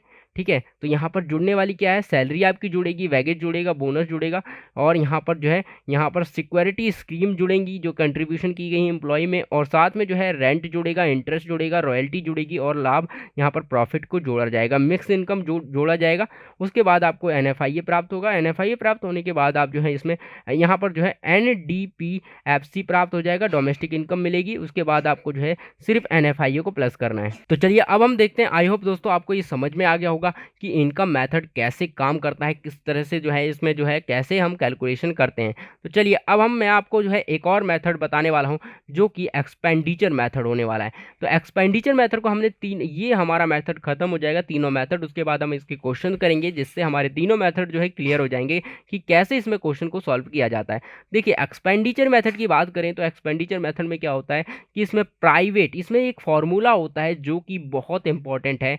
ठीक है, तो आपका फॉर्मूला क्या होता है, आपका जो है इनकम निकालने का फॉर्मूला क्या है, आपको यहाँ पर मैं दिखा देता हूँ। तो यहाँ पर सबसे पहला एक फॉर्मूला है, उसको हम देख लेते हैं। ठीक है, तो फॉर्मूला हमें क्या करना है, सबसे पहले देखिए यहाँ पर देखिए, सबसे पहले इसको पढ़ते हैं। प्राइवेट फाइनल कंजम्पशन एक्सपेंडिचर, जो प्राइवेट जो है निजी क्षेत्र के द्वारा जितना भी कंजम्पशन होगा, जितना भी खर्चा होगा। अब देखिए मेथड का नाम क्या है, एक्सपेंडिचर मेथड है। मतलब देश में जितने भी खर्चे होंगे उन सभी को जोड़ करके हम पता लगाएंगे राष्ट्रीय आय कितनी थी। तो हम यहाँ पर इस तरह से इसको देख सकते हैं। अगर एक व्यक्ति है, ठीक है, एक व्यक्ति है, उसके यहाँ पर जो है 100 रुपये जेब में है। कितने रुपए हैं, 100 रुपये जेब में है। ठीक है, उसने क्या किया, उसने जो है यहाँ पर जो है कितने हैं, वो बाजार जाता है और बाजार से यहाँ पर जलेबी खरीदता है। ठीक है, उसने जो है 30 रुपये की जलेबी खरीदी और साथ में 30 रुपये की जलेबी पर खर्च की, और यहाँ पर बाकी जो है उसने कितने 70 रुपये के समोसे खरीदे। ठीक है, 70 रुपये के समोसे खरीदी और यहाँ पर जलेबी खरीदी है, और यहाँ पर इतनी उसने पूरे मिला के 100 रुपये खर्च किए। ठीक है, तो हम यहाँ पर हम पता कर सकते हैं कि अगर उसने 100 यहाँ पर 30 रुपये खर्च किए, यहाँ पर 70 रुपये खर्च किए, तो हम इसको जोड़ेंगे 30 प्लस जो है 70 इक्वल टू 100। इसका मतलब उस व्यक्ति के पास 100 रुपये थे। ऐसे ही अगर इस व्यक्ति की जगह देश होता तो देश के पास कितने पैसे, देश जो है हमारा क्या करता है, अलग अलग जगहों पर पैसे खर्च करता है। ठीक है, तो खर्च करेगा तो हम पूरा खर्च जोड़ लेंगे तो हमें पता चलेगा कि देश के पास कितना पैसा है, यानी राष्ट्रीय आय कितनी है। तो आई होप आपको समझ आ गया कि क्या हम एक्सपेंडिचर मेथड कैसे काम करता है राष्ट्रीय आय निकालने में। तो सबसे पहले आ गया प्राइवेट की निजी क्षेत्र के लोग करते हैं। ठीक है, निजी क्षेत्र के लोग कैसे, निजी क्षेत्र जो कि निजी क्षेत्र है। तो हम इसको, अगर मैं इसको यहाँ पर निजी क्षेत्र को मैं क्या करता हूँ, यहाँ पर आई से डी नोट करता हूँ। ठीक है, आई से डी नोट करता हूँ, और यहाँ पर क्या है, ऐड करेंगे इसमें गवर्नमेंट फाइनल कंजम्पशन एक्सपेंडिचर। आप देखिए सरकार, लोग देखिए निजी क्षेत्र के लोग करते हैं। ठीक है, बिजनेसमैन करते हैं, और यहाँ पर सरकार भी तो खर्च करती है। ठीक है, सरकार शिक्षा पर खर्च करती है, स्वास्थ्य पर खर्च करती है, बहुत जगह जो है सरकार खर्च करती है। ठीक है, तो हम क्या करने वाले हैं, यहाँ पर जो है यहाँ पर जी के द्वारा गवर्नमेंट को हम यहाँ पर इस तरह से हम डिनोट कर लेते हैं। ठीक है, उसके बाद देखिए यहाँ पर जो है ग्रॉस डोमेस्टिक कैपिटल फॉर्मेशन, जो कि पूंजी निर्माण किया जा रखा है, मतलब जो पूंजी निर्माण किया जाता है उसको भी ऐड किया जाता है। ठीक है, ग्रॉस डोमेस्टिक कैपिटल फॉर्मेशन को ऐड करेंगे जो भी है, और यहाँ पर साथ में ऐड करेंगे नेट एक्सपोर्ट को ऐड करेंगे। यानी क्या होता है कि अगर ये दो देश हैं तो यहाँ पर हम क्या करते हैं, देश को सामान भेजते हैं। ठीक है, तो हमें क्या मिलता है, पैसा मिलता है, और देश से सामान खरीदते हैं तो हमें पैसा देना पड़ता है। तो इससे क्या होगा, एक्सपोर्ट, अगर हम ज़्यादा सामान बेचेंगे, यानी ज़्यादा सामान बेचेंगे तो हमें ज़्यादा पैसा मिलेगा, देश की आय ज़्यादा बढ़ेगी। तो हमने क्या करना है, जितना पैसा यानी एक्सपोर्ट किया, यानी एक्सपोर्ट जितना किया है, यहाँ पर माइनस कर देना है, एक्सपोर्ट माइनस जो क्या करना है, इंपोर्ट, जितना हमने मंगाया है यहाँ पर इंपोर्ट वाले को माइनस कर देना है। ठीक है, तो दोस्तों यहाँ पर हमारा नेट एक्सपोर्ट निकल के आ जाएगा कि पहला क्या हो गया, हमारा गवर्नमेंट फाइनल कंजम्पशन हो गया, उसके बाद ग्रॉस यहाँ पर डोमेस्टिक कैपिटल फॉर्मेशन हो गया, इसको हम जोड़ेंगे और नेट एक्सपोर्ट को जोड़ेंगे। जब हम इन चारों को जोड़ देंगे तो हमें मिल जाएगा जीडीपी एट एमपी, यानी हमें क्या मिलेगा, जीडीपी मिलेगा, एमपी पर मिलेगा। ठीक है, अब जीडीपी एमपी पर अगर मिल जाता है तो हमें क्या करना है, सिर्फ अब क्या करना है, जी को चेंज करना है, डी को चेंज करना है और एमपी को चेंज करना है। तो हमारा वही वाला फॉर्मूला है हमारा, जिसको चेंज करना है तो जी को चेंज करना है, डेप्रीशिएशन को माइनस करेंगे। ठीक है, क्योंकि हमारा देखिए यहाँ पर पहले से जुड़ा हुआ है, जी का मतलब क्या है, ग्रॉस मतलब टोटल, तो टोटल में हमारा जी जुड़ा हुआ है, डेप्रीशिएशन भी जुड़ा हुआ है, तो हम डेप्रीशिएशन को माइनस करेंगे तो हमारा शुद्ध मिलेगा। ठीक है, नेट मिल जाएगा। उसके बाद हमारा डोमेस्टिक है, एनएफआईए को क्या करने वाले हैं, हम प्लस करने वाले हैं, तो एनएफआईए को प्लस कर देंगे तो हमारा क्या मिल जाएगा, हमारा नेशनल इनकम बन जाएगा। ये भी चेंज हो गया, ये भी चेंज हो गया। अब हमें ये करना है तो यहाँ पर हमें नेट को माइनस करना पड़ेगा, क्योंकि एमपी में तो क्या होता है, नेट जुड़ा होता है ना मार्केट प्राइस में, तो नेट हम इसको माइनस करेंगे तो हमारा यहाँ पर एफसी भी चेंज हो जाएगा, तो इस तरह से चेंज कर देंगे। ठीक है, तो आई होप आपको ये समझ में आ गया। चलिए आगे बढ़ते हैं। आगे देखिए, तो ये वाला फॉर्मूला होता है हमारा, अगर आपको जीडीपी एमपी निकालना है, सकल घरेलू उत्पाद आपको निकालना है, तो आपको यहाँ पर जो सरकार द्वारा यहाँ पर जो है, यहाँ पर कस्टमर, पहले तो सबसे पहले उपभोगकर्ता जो कि एक व्यक्ति है, अगर मान लीजिए आप एक यहाँ पर एक व्यक्ति है, एक व्यक्ति है और ये किसी कंपनी में काम कर रहा है। ठीक है, और यहाँ पर ये व्यक्ति है, अपना कंपनी से उसको इनकम मिलती है, पैसे कमा रहा है, कमाने के बाद ये जो है अपनी ज़रूरत की चीज़ें खरीदता है, खाने के लिए खाना खरीदता है, कपड़े खरीदता है। ठीक है, और बाकी सारी चीज़ें जो है खरीदता है, तो खरीदता है तो उन पर जो है खर्चा करेगा, तो जितना भी खर्चा करेगा सारा खर्चा इसमें ऐड किया जाएगा, जोड़ा जाएगा। ठीक है, तो यहाँ पर ये हो गया। उसके बाद देखिए यहाँ पर गवर्नमेंट, सरकार जो है यहाँ पर जितना खर्च करेगी, ठीक है, सरकार जितना खर्च करेगी वो भी ऐड होगा, सरकार का ऐड होगा। साथ में निजी क्षेत्र, यहाँ पर क्या है, इन्वेस्टमेंट जो होगी, इन्वेस्टमेंट का मतलब है इन्वेस्टमेंट, यानी लोग क्या करते हैं यहाँ पर पैसा, ये अगर व्यक्ति ये कमा रहा है तो ज़रूरी तो नहीं है कि अगर ये व्यक्ति जो है 50,000 रुपये कमाता है तो ये ज़रूरी नहीं कि 50,000 रुपये ही सभी चीज़ों पे खर्च कर देगा। हो सकता है ये व्यक्ति क्या करेगा, 50,000 में से जो है मान लीजिए ये जो है 20,000 रुपये महीने के बचा लेता है, 20,000 रुपये क्या करता है, ये जमा करता है। ठीक है, 20,000 रुपये जो है बैंक में जमा करता है, इन्वेस्टमेंट करता है। ठीक है, इन्वेस्टमेंट करता है मतलब ये इन्वेस्ट कर देता है 20,000 रुपये। ठीक है, तो यहाँ पर ये भी चले जाते हैं, या सेविंग कर लेता होगा। ठीक है, तो यहाँ पर इस तरह से ये होता है, तो यहाँ पर इन्वेस्टमेंट करते हैं, इन्वेस्टमेंट को जोड़ेंगे, यानी इन्वेस्टमेंट भी हमारा जुड़ेगा। साथ में हमारा देखिए नेट एक्सपोर्ट निकालने के लिए एक्स माइनस एम करेंगे, या फिर आप एक्सपोर्ट माइनस जो है इम्पोर्ट कर सकते हैं। ठीक है, तो इस तरह से एक्स माइनस एम इसको लिखा जाता है, तो इस तरह से आप कर सकते हैं। तो अब यहाँ पर देखते हैं कंपोनेंट ऑफ फाइनल एक्सपेंडिचर, क्या क्या कंपोनेंट होते हैं इसके अंदर। तो सबसे पहला है final consumption expenditure. Final consumption expenditure कैसे निकलेगा, सबसे पहले प्राइवेट फाइनल कंजम्पशन एक्सपेंडिचर करेगा, यानी प्राइवेट क्षेत्र करेगा। दूसरा है गवर्नमेंट फाइनल यानी कंजम्पशन एक्सपेंडिचर, कि या तो प्राइवेट क्षेत्र करेगा, यानी यहाँ पर जो प्राइवेट क्षेत्र होते हैं वो करेंगे। ठीक है, या फिर जो है यहाँ पर जो है सरकार खर्च करेगी। ठीक है, उसके बाद हम क्या कर सकते हैं, नेट एक्सपोर्ट निकालने के लिए। नेट एक्सपोर्ट क्या होता है कि हमें देश में सामान भेजा, यानी देश से सामान भेजा और देश दूसरे देश से मंगाया, तो यानी नेट एक्सपोर्ट, एक्सपोर्ट को एक्स से करेंगे, इंपोर्ट को एम से डिनोट करेंगे और एक्सपोर्ट माइनस जो है इंपोर्ट करेंगे।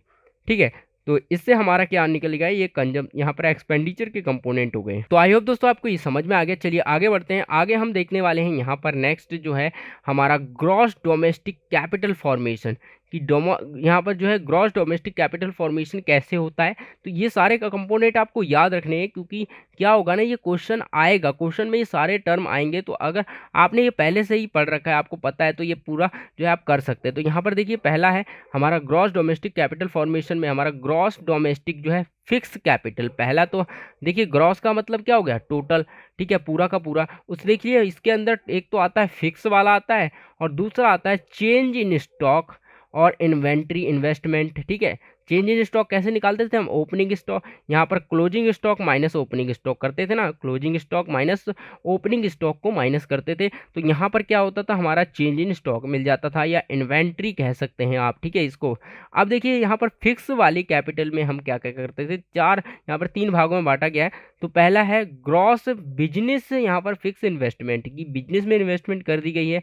दूसरा है ग्रॉस रेजिडेंटल, यहाँ पर कंट्रीब्यूशन, यहाँ पर जो है कंस्ट्रक्शन जो है इन्वेस्टमेंट की गई है, या फिर ग्रॉस जो है पब्लिक इन्वेस्टमेंट की गई है। तो यहाँ पर सॉरी पब्लिक इन्वेस्टमेंट, हाँ बिल्कुल इन्वेस्टमेंट की गई है, तो यहाँ पर पब्लिक की गई है, या फिर आपकी जो है रेजिडेंटल की गई है, यहाँ पर आप रेजिडेंशियल की गई है, या फिर आपकी जो है बिजनेस की गई है। तो तीनों जगह आपकी जो है फिक्स कैपिटल को लगाया जा सकता है। तो यहाँ पर इस तरह से हम कैपिटल फॉर्मेशन कर सकते हैं। कैपिटल फॉर्मेशन का मतलब है पूंजी निर्माण, यानी सकल घरेलू पूंजी निर्माण बोलते हैं इसको, क्या बोलते हैं हिंदी में, सकल घरेलू पूंजी निर्माण। तो आई होप दोस्तों आपको समझ में आ गया। चलिए अब हम करते हैं क्वेश्चन। तो मैंने तीनों मेथड आपको बता दिए हैं, यानी इनकम मेथड, एक्सपेंडिचर मेथड और जो है वैल्यू एडेड मेथड क्या होते हैं, ठीक है। अब हम इसको एक क्वेश्चन करेंगे, ठीक है, एक दो क्वेश्चन करते हैं जिससे आपका जो कॉन्सेप्ट और क्लियर हो जाएगा। चलिए अब हम देखते हैं, यहाँ पर देखिए क्वेश्चन क्या आ रहा है, फ्रॉम द फॉलोइंग डाटा। तो यहाँ पर इस तरह से आपका क्वेश्चन आएगा, ठीक है। ये क्वेश्चन 100% आता ही आता है, ठीक है। आपका जो है 6 मार्क्स का आएगा या 4 मार्क्स का, जो भी ये आपका आएगा, ये आपका आएगा ही आएगा। तो ये आपको करना है, ठीक है। तो इस तरह से आएगा क्वेश्चन, फॉर्म ये है फ्रॉम द फॉलोइंग डाटा, यानी यहाँ पर कैलकुलेट नेशनल इनकम, ठीक है, by income and expenditure method. तो आपको दो मेथड यूज करने हैं, पहला इनकम मेथड और दूसरा है एक्सपेंडिचर मेथड। दोनों का यूज करके आपको नेशनल इनकम निकालनी है। अब देखिए नेशनल इनकम आपकी निकलेगी, तो आपको ध्यान रखना है इनकम मेथड से आप निकालो, या फिर आप जो है यहाँ पर एक्सपेंडिचर मेथड से निकालो।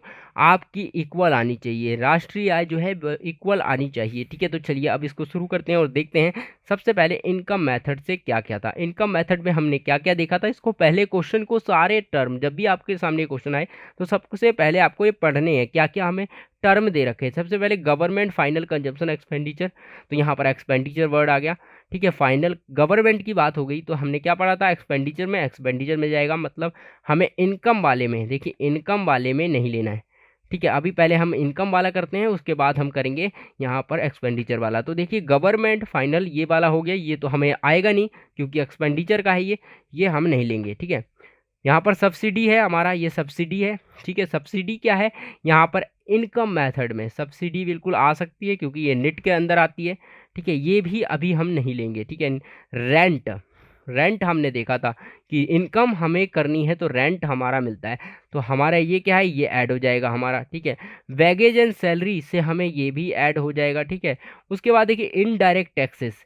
अब इनडायरेक्ट टैक्सेस क्या होते हैं, ये हमारा नेट के अंदर आता है, इनडायरेक्ट टैक्सेस और सब्सिडी, ठीक है। इनडायरेक्ट टैक्सेस और सब्सिडी हमने क्या कहा था, नेट में क्या होता है, नेट, नेट के अंदर क्या होता है कि हमारा नेट में जो होता है कि हमारा जो है यहाँ पर नेट के अंदर क्या होता है कि इक्वल टू टैक्स माइनस जो है सब्सिडी होता है, ठीक है। तो अभी हमें क्या निकालना है, यहाँ पर जो है मुझे कैलकुलेट करना है NNPFC, ठीक है। ये हमें राष्ट्रीय आय होती है, तो हमें कैलकुलेट क्या करना है, हमें करना है NNPFC कैलकुलेट करना है, ठीक है। तो यहाँ पर हमें ये इनकम मेथड से सबसे पहले क्या निकलेगा, N, ठीक है, N, यहाँ पर NDPFC हमें निकलेगा, ठीक है। ये हमें प्राप्त होगा, और ये प्राप्त होगा तो NFIA को बस प्लस करना होता है हमें, ठीक है। तो ये हमारा राष्ट्रीय आय हो गई, हमें ये चाहिए लास्ट में, और हमारा इनकम मेथड से ये वाली इतना हमें कैलकुलेट करके मिलता है, ठीक है। तो यहाँ पर ये हो गया इनडायरेक्ट टैक्स हो गया, and private final consumption expenditure, तो ये भी बिल्कुल नहीं आएगा। ग्रॉस डोमेस्टिक कैपिटल फॉर्मेशन, ठीक है। तो कैपिटल फॉर्मेशन आ गया, तो अभी यहाँ पर कैपिटल फॉर्मेशन पढ़ा था हमने, यहाँ पर क्या है, यहाँ पर डोमेस्टिक कैपिटल फॉर्मेशन पढ़ा है, ठीक है। तो ये वाली चीज़ हमारे एक्सपेंडिचर में आती है। तो यहाँ पर अब देखते हैं और क्या क्या आएगा, हमने और क्या क्या पढ़ा था। यहाँ पर देखिए प्राइवेट कंजम्पशन ये हो गया, ग्रॉस सोशल सिक्योरिटी, यहाँ पर जो है कंट्रीब्यूशन बाय एम्प्लॉयज़, तो ये सिक्योरिटी वाला भी हमारा आता है, यहाँ पर इसको भी प्लस कर लेते हैं। उसके बाद देखिए रॉयल्टी हमारा प्लस हो जाएगा। Net factor income paid to abroad, NFIA नहीं लिखा है, NFIA की फुल फॉर्म ही होती है कि N का मतलब नेट हो गया, फैक्टर यानी net factor income paid to abroad, ठीक है, net factor income paid to abroad, ठीक है, नेट डोमेस्टिक कैपिटल फॉर्मेशन ये भी आ गया। तो यहाँ पर ये चीज़ अभी हमें नहीं देखनी है, ठीक है, अभी हमें ये वाला नहीं देखना है क्योंकि बाद में हम इसको करेंगे। इंटरेस्ट आ गया हमारा, इंटरेस्ट हमें मिलता है तो हम इसको ऐड करते हैं। उसका नेट डोमेस्टिक कैपिटल फॉर्मेशन आता है, प्रॉफिट आता है, प्रॉफिट को ऐड किया जाता है, ठीक, नेट एक्सपोर्ट को भी ऐड किया जाता है। तो ये सारी चीज़ें देखिए, एक्सपोर्ट हमारा किस में आता है, उसमें आता है, तो इसमें भी ये ऐड होगा। तो यहाँ पर हम इसको देखते हैं। तो अभी हम इनकम मेथड की अभी जितना आपको पता चल रहा है ना, बस आपको इसमें निशान लगा लेना है। तो अभी देखिए यहाँ पर इसमें आंसर में क्या क्या ऐड किया गया है। सबसे पहले देखिए इनकम मेथड की बात करें, इनकम मेथड में जो है NNPFC हमें कैलकुलेट करना है। देखिए इसमें डायरेक्ट कर दिया गया है। तो सबसे पहले इसने 4 और यहाँ पर 6, यहाँ पर 4 और 8 को ऐड किया है, 4 8 को ऐड कर दिया। 4 8 हम देख लेते हैं पहले कहाँ पे, 4 8 4 क्या हमारा, 4 है हमारा देखिए बैगेज।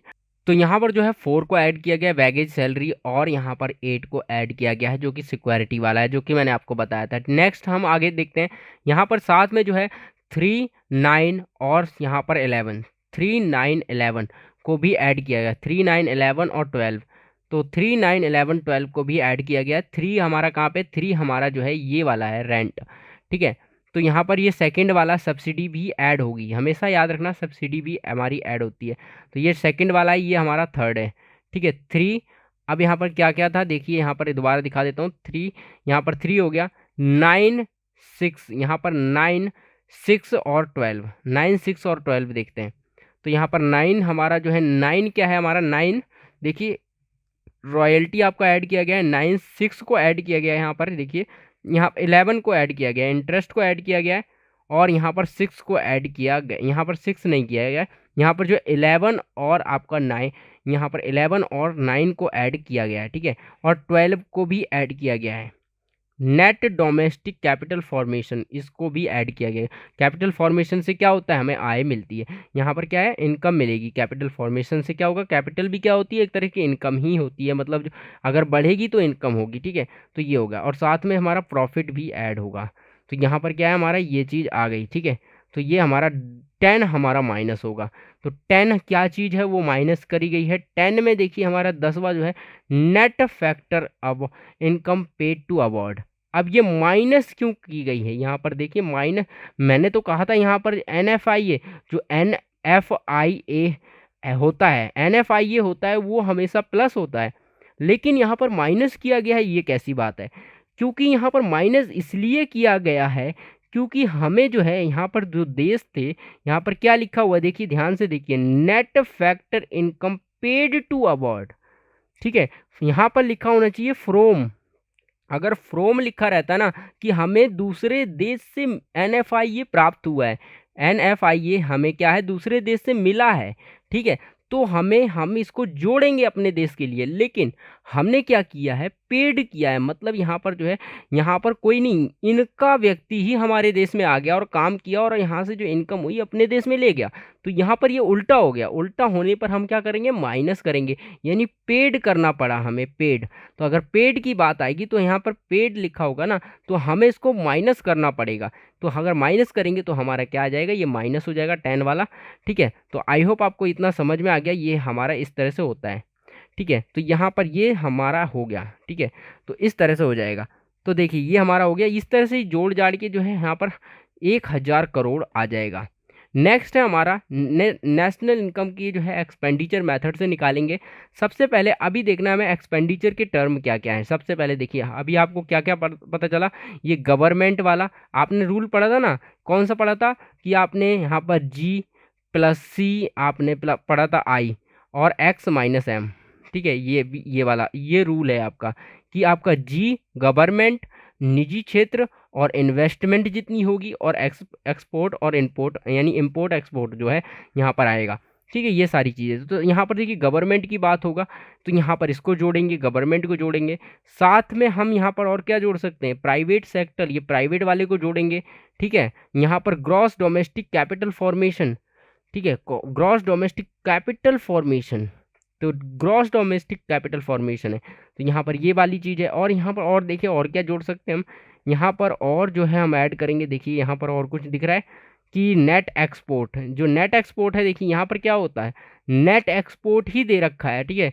यहाँ पर जो है एक्सपोर्ट और इम्पोर्ट को जोड़ करके यानी कैलकुलेशन करके नेट एक्सपोर्ट ही दे रखा है, तो हम इसको भी ऐड कर देंगे, ठीक है। ऐड करेंगे तो ये हो जाएगा। तो अब देखते हैं यहाँ पर आंसर में हमें क्या क्या और दे रखा है। तो यहाँ पर इतनी सारी चीज़ें दे रखी हैं, तो यहाँ पर देखिए 617, ठीक है, 617 को ऐड किया गया है। 617 कहाँ पे हमारा, ये देखते हैं। 617 जो है हमारा, देखिए पहले तो हमारा 6 है, ये रहा प्राइवेट वाला, 61 वाला, और 7 कहाँ है, ये रहा। ये हमारा ग्रॉस डोमेस्टिक कैपिटल फॉर्मेशन को ऐड किया गया है।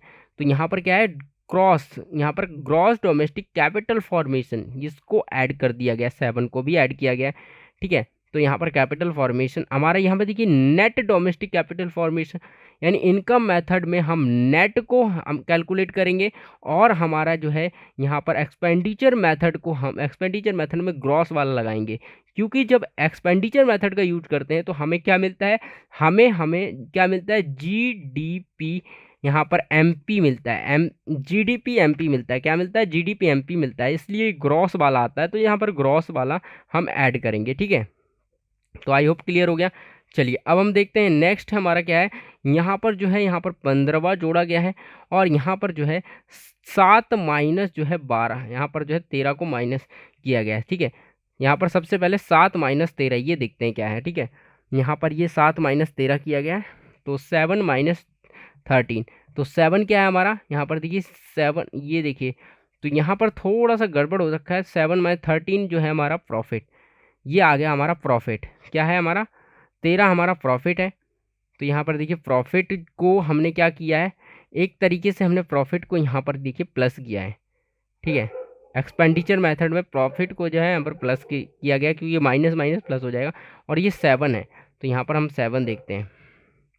तो 7 हम देख सकते हैं ग्रॉस है हमारा, 7 को ऐड किया गया है, तो यहाँ पर जो है 7 को ऐड कर दिया गया है, इस तरह से ये हो गया है। तो आगे देखिए यहाँ पर और क्या करा किया गया है, यहाँ पर 5 माइनस 2, यानी 5 माइनस 2 कर दिया गया है। तो 5 माइनस 2 क्या है, 5 हमारा कहाँ पे है, 5 ये रहा। इनडायरेक्ट टैक्सेस हैं हमारे पास, इनडायरेक्ट टैक्सेस हैं, ये 5 है, और माइनस 2, 2 हमारा क्या है, माइनस 2 सब्सिडी। तो हमने क्या किया था, निट हमारा होता है इनकम, ये एक्सपेंडिचर मेथड है, और इसमें निट आता है। तो हमें क्या करना है, यहाँ पर हमें ये देखिए सबसे पहले हमें क्या मिलेगा, ये, तो इसमें निट को माइनस करना पड़ेगा। तो आप यहाँ पर सोच लीजिए, ये तो निट माइनस होगा ही, और NFIA इसमें जुड़ेगा, NFIA, ठीक है, यानी NFIA इसमें जुड़ेगा, और साथ में हमारा यहाँ पर ये जो है डेप्रीशिएशन माइनस होगा। तो यहाँ पर ये सारी चीज़ें आएगी। डेप्रीशिएशन देखते हैं कहाँ पे, तो इसमें डेप्रीशिएशन तो दे ही नहीं रखा है, ठीक है। तो यहाँ पर डेप्रीशिएशन नहीं है, ठीक है। तो यहाँ पर हमारा ये देख लेते हैं, यहाँ पर बाकी चीज़ें जो भी दे रखा है वो हम करेंगे इसमें माइनस, तो करना पड़ेगा, तो यहाँ पर कर देते हैं। तो बाकी और चीज़ें क्या दे रखी हैं, एक्स माइनस जो है 10, यानी 10 को माइनस कर रखा है। 10 माइनस में क्या आ जाएगा, यहाँ पर देखिए 10 को माइनस कर रखा है। 10 net factor income paid to abroad, ठीक है, इसको माइनस करेंगे, क्योंकि ये पेड दे रखा है इसलिए हर जगह माइनस होगा। अगर फ्रोम दे रखा होता ना, कि हमें देश से मिला है, फ्रोम मिला है यानी वहाँ से मिला है, ठीक है, तो यहाँ पर हम इसको ऐड करते हैं, ठीक है। अगर ये आपको हमेशा याद रखना है, अगर पेड लिखा है तो आपको माइनस करना है, और अगर आपको यहाँ पर क्या लिखा हुआ है, फ्रॉम लिखा हुआ है, तो आपको इसको प्लस करना है। तो आई होप आपको दोस्तों क्लियर हो गया होगा किस तरह से इसके क्वेश्चन ऐसे करते हैं। तो देखिए यहाँ पर तो डायरेक्ट कर रखा है, आप जो है इसको बताते हुए कर सकते हैं कि यहाँ पर पहले आप जो है मैथड यूज करें, पहले आप जो है जैसे यहाँ पर ये निकालें, उसके बाद फिर इसको चेंज करें, या फिर आप डायरेक्ट भी कर सकते हैं, कोई दिक्कत नहीं। अगर आपको मैथड बिल्कुल समझ में आ गया तो आप इजीली बिल्कुल डायरेक्ट भी कर सकते हैं, आपको फुल मार्क्स मिलेंगे, एक भी मार्क्स नहीं कटेगा, ठीक है। तो चलिए अब यहाँ पर हम करते हैं नेक्स्ट दूसरा क्वेश्चन, जिससे आपका और जो है कॉन्सेप्ट क्लियर होगा कि इसके, क्योंकि इसके अंदर जो है हमारा वैल्यू एडेड मेथड भी जो है कवर हो गया, ठीक है। तो मैं चाहता हूँ आपके जो है तीनों मेथड जो है कवर हो जाएं सारे के सारे। तो यहाँ पर देखिए, यहाँ पर एक और क्वेश्चन है, यहाँ पर एक्सपेंडिचर मेथड के यूज करके इसको सॉल्व करना है, यानी ए पार्ट को, और यहाँ पर वैल्यू एडेड मेथड का यूज करके जो है यहाँ पर हमें निकालना है राष्ट्रीय आय, ठीक है। तो सबसे पहले हमें क्वेश्चन को पढ़ना होगा कि क्वेश्चन में क्या क्या दे रखा होगा। यहाँ पर देखिए ग्रॉस डोमेस्टिक कैपिटल फॉर्मेशन दे रखा है, ठीक है। ग्रॉस डोमेस्टिक कैपिटल फॉर्मेशन हमने किस में पढ़ा था, ग्रॉस। आप देखिए इस तरह के जो क्वेश्चन है आप जितने ज़्यादा से ज़्यादा करेंगे ना उतनी आपकी क्लैरिटी होती जाएगी, उतना आप जो है बेहतर कर पाएंगे, जो है आपकी गलती होने के चांसेस उतना ही कम हो जाएंगे। ठीक है, तो ज़्यादा से ज़्यादा क्वेश्चन ट्राई करिए, और यहाँ पर मैं आपको ये क्वेश्चन तो करा ही देता हूँ, आप बाकी क्वेश्चन ट्राई करिए। ठीक है, तो यहाँ पर आपको देखिए एक्सपेंडिचर मेथड, तो एक्सपेंडिचर मेथड में क्या है हमारा, देखिए क्या है हमारा, पहले तो आपको ये पढ़ लेने क्या क्या चीज़ें हैं। ग्रॉस डोमेस्टिक कैपिटल फॉर्मेशन दे रखा है, ठीक है। उसके बाद नेट एक्सपोर्ट दे रखा है, प्राइवेट फाइनल कंजम्पशन एक्सपेंडिचर दे रखा है, वैल्यू आउटपुट दे रखा है, और प्राइमरी सेक्टर, सेकेंडरी सेक्टर, और यहाँ पर टेरिटरी सेक्टर दे रखा है। तो तीनों सेक्टर्स दे रखे हैं, इसका मतलब हमारा वैल्यू एडेड मेथड यूज होगा यहाँ पे। उसके बाद वैल्यू ऑफ इंटरमीडिएट कंजम्पशन दे रखा है, ठीक है, यहाँ पर इसका ये भी दे रखा है। उसके बाद आगे प्राइमरी सेक्टर जो है यहाँ पर जो है दे रखा है, सेकेंडरी सेक्टर, टर्मिनरी सेक्टर ये वाला ये उसी का है। उसके बाद कंजम्पशन ऑफ फिक्स कैपिटल दे रखा है, इनडायरेक्ट टैक्स भी दे रखा है आपको, ठीक है, इनडायरेक्ट टैक्स दे रखा है, गवर्नमेंट फाइनल कंजम्पशन एक्सपेंडिचर दे रखा है, सब्सिडी दे रखा है, net factor income from abroad दे रखा है। देखिए यहाँ पर क्या आ गया, net factor income from abroad, इसका मतलब इसको हम बोलेंगे NFIA। तो NFIA, ठीक है, तो NFIA है ये यहाँ पर फ्रोम लिखा है, मतलब ये ऐड होगा। तो यहाँ पर भले ये माइनस में है लेकिन आपको हमेशा ये माइनस का निशान यूज करते हुए इसको ऐड करना है। ठीक है, क्या करना है, ऐड करना है। आपको फ्रोम लिखा है तो मतलब ऐड करना है। ठीक है, तो बस आपको ये आपको पता चल गया, ये इसका यूज तो होने ही वाला है। अब यहाँ पर दो चीज़ें और दे रखी हैं, इनडायरेक्ट टैक्स और सब्सिडी। तो आप यहाँ से निट निकाल सकते हैं। तो निट कैसे निकलेंगे, इनडायरेक्ट टैक्स, तो यहाँ पर टैक्स माइनस जो है सब्सिडी कर लें, तो यहाँ पर आपका नेट जो है कैलकुलेट हो जाएगा। आपको ये जो है तीन चीज़ें कैलकुलेट कर लेनी है हमेशा से। पहले NFIA आपको निकाल के रख लेना है, फिर आपको नेट निकाल के रख लेना है। ठीक है, नेट हमारा क्या निकलेगा, यहाँ पर देखिए नेट क्या निकलेगा, 100 इनडायरेक्ट टैक्स है, सब्सिडी 10 रुपये है, तो यहाँ पर आपका कितना आ जाएगा, 100 माइनस 10 यानी आपका 90 करोड़। करोड़ में होगा, ये डाटा जो है करोड़ में ही होता है, तो आपको जो है सीधा यहाँ पर देखिए करोड़ में है तो 90 करोड़ आपका यहाँ पर आ जाएगा। तो इस तरह से आपने यहाँ पर इसको शॉर्ट लिस्ट इस तरह से करते जाना है ताकि आपको कैलकुलेशन में थोड़ी आसानी हो जाए। तो चलिए अब हम बात करेंगे एक्सपेंडिचर मेथड से क्या क्या हम ऐड कर सकते हैं, कैसे निकालेंगे। तो ग्रॉस डोमेस्टिक यहाँ पर फॉर्मेशन, तो हमारा एक्सपेंडिचर मेथड में क्या निकलता है, GDP-MP।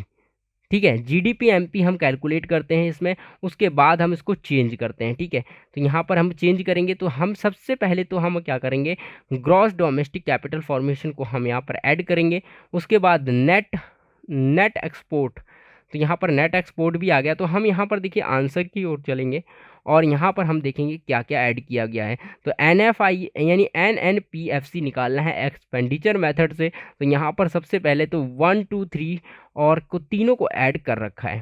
तो देखिए क्या क्या ऐड किया है, सबसे पहले इसको ऐड किया है, नेट एक्सपोर्ट को ऐड किया है कि नेट एक्सपोर्ट क्या होगा कि हम एक्सपोर्ट करते हैं ना तो उससे क्या होगा, इनकम आएगी, है ना, नेट एक्सपोर्ट को इनकम मिलेगी, तो इनकम को ऐड कर रखा है।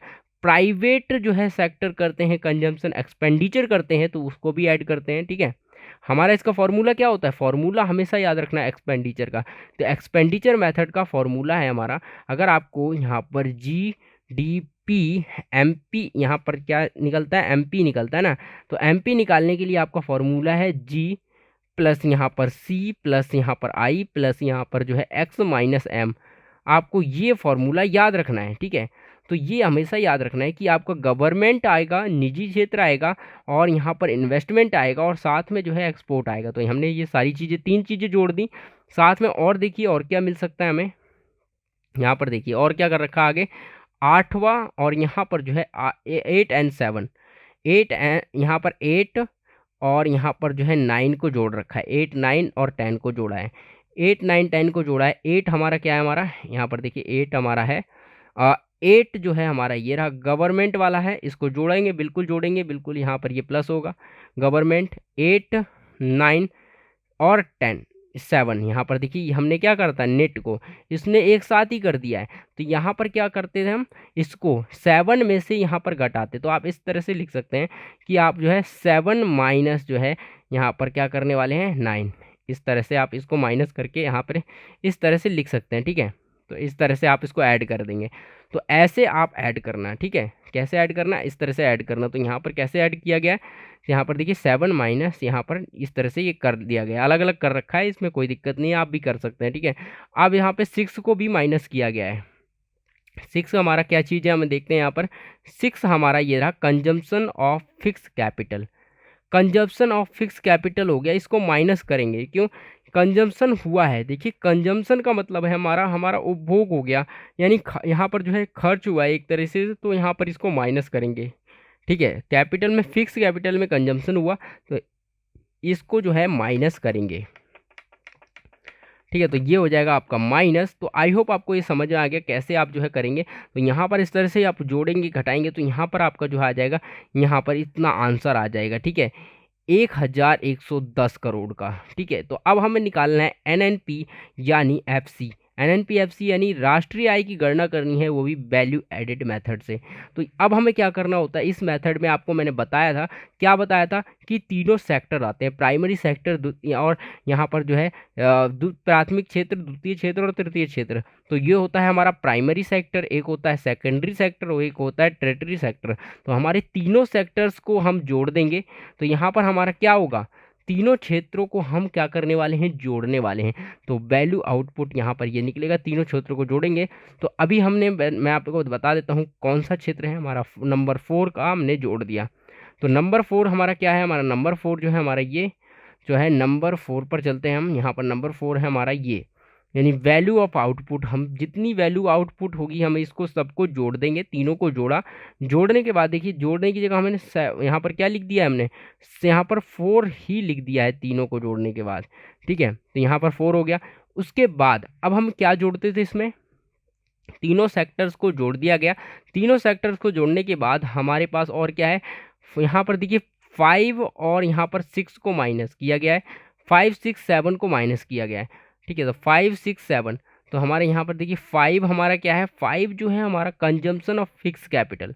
तो कंजम्पशन ऑफ फिक्स कैपिटल को इसमें भी माइनस किया गया है, ठीक है। कंजम्पशन ऑफ फिक्स कैपिटल इसमें 5 6 7, तो यहाँ पर देखिए 6 7, तो 5 हमारा 5 कहाँ पे चला गया, देखिए 5 पर जाते हैं हम, यहाँ पर 5 हमारा ये रहा। वैल्यू ऑफ इंटरमीडिएट कंजम्पशन, जो इंटरमीडिएट कंजम्पशन होगा उसको माइनस करेंगे, ठीक है। साथ में हम क्या करने वाले हैं, यहाँ पर जो है कंजम्पशन ऑफ फिक्स कैपिटल इसको भी माइनस करेंगे, इनडायरेक्ट टैक्सेस को भी माइनस करेंगे, ठीक है। यहाँ पर इनडायरेक्ट टैक्सेस को 7 को भी माइनस कर दिया गया है, ठीक है। तो क्यों किया गया है, क्यों किया गया है, तो यहाँ पर देखिए क्यों किया गया है माइनस।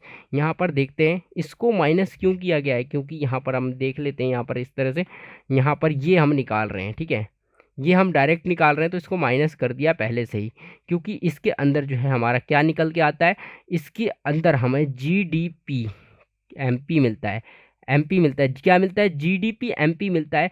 अगर हमें जीडीपी एमपी प्राप्त हो रहा है, क्या मिल रहा है, हमें जीडीपी एमपी मिल रहा है, तो हमारे पास क्या आ रहा है, ये आ रहा है, ठीक है। तो हम क्या करेंगे, इसमें जो है टैक्स है, टैक्स इसमें जुड़ा हुआ है, इसका मतलब हमें टैक्स माइनस करना पड़ेगा ना, तो टैक्स हमने माइनस कर दिया यहाँ पर, ठीक है। तो आई होप आपको समझ आ गया। उसके बाद देखिए 9 और 10 को प्लस किया है, 9 और 10 को हमने प्लस किया है। तो 9 और 10 हमारा क्या है, 9 हमारा सब्सिडी है, इसको प्लस करेंगे, क्यों, क्योंकि हमने क्या करना है, प्लस करते हैं ना, यहाँ पर इसको माइनस करेंगे, टैक्स को क्यों माइनस करेंगे, क्योंकि बाजार यहाँ पर एमपी था, एमपी से एफसी बनाना है, ठीक है। तो यहाँ पर माइनस करेंगे, तो इस तरह से हम इसको और इस सब्सिडी को प्लस करेंगे, ठीक है।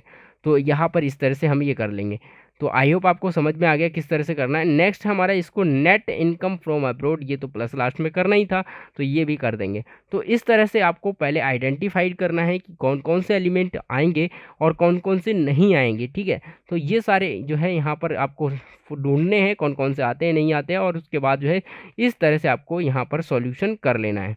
तो आई होप दोस्तों आपको समझ आ गया। चलिए एक और क्वेश्चन करते हैं।